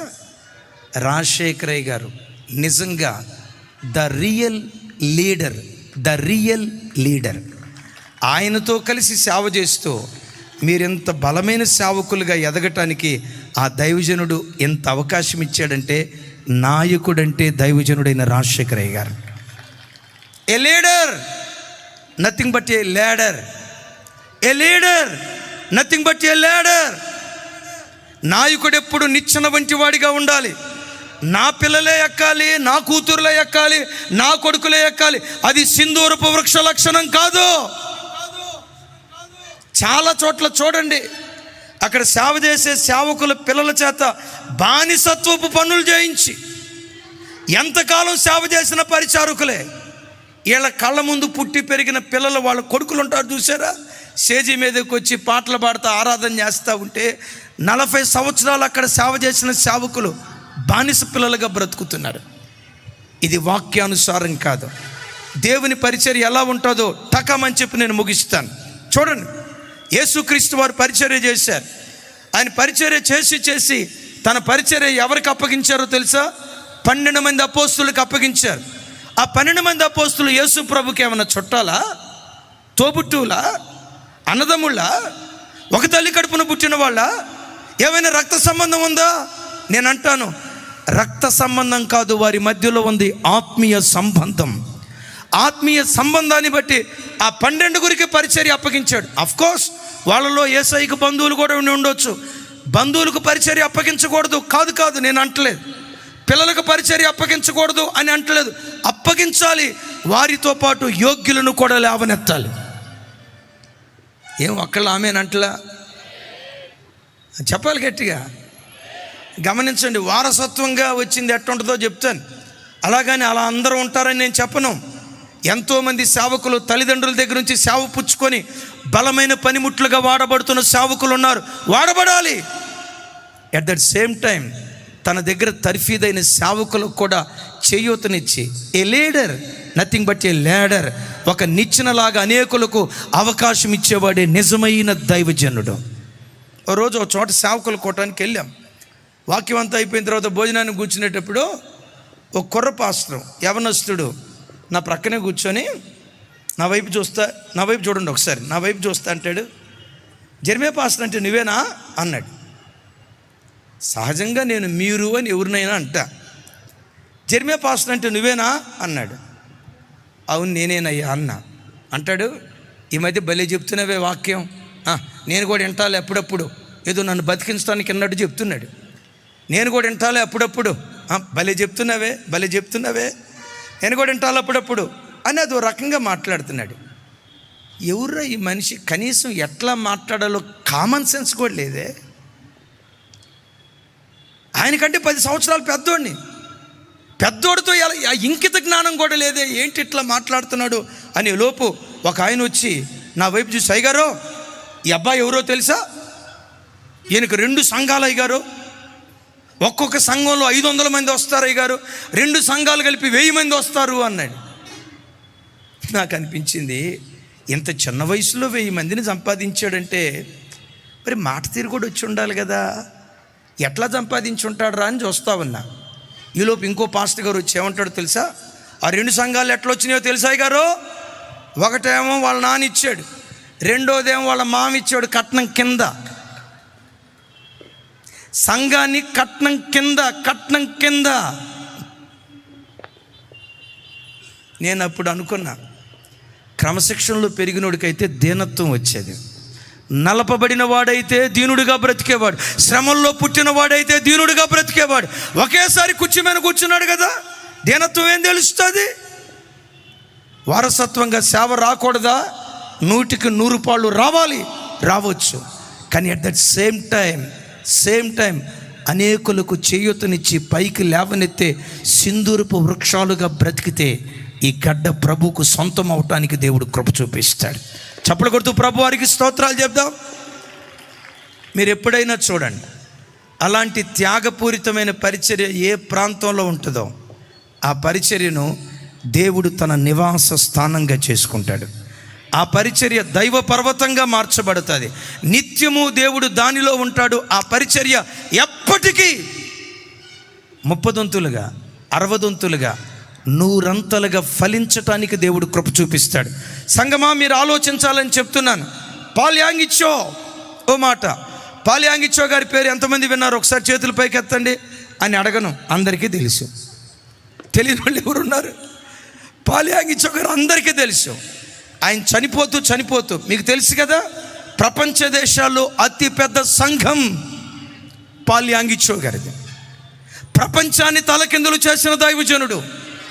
ఆయన చనిపోతూ తన పరిచర్య తన కొడుకు ఇవ్వాల, తన పిల్లలకి ఇవ్వాల. తన దగ్గర నమ్మకంగా పనిచేస్తూ ఒక మారుమూల పల్లెటూరు గ్రామంలో సేవ చేస్తున్న సాధారణమైన సేవకుడికి పరిచర్య అప్పగించి తన తర్వాత నాయకుడిగా నిలవబెట్టి పరిచర్య బాధ్యతలు అప్పగించి ప్రభు దగ్గరికి వెళ్ళాడు.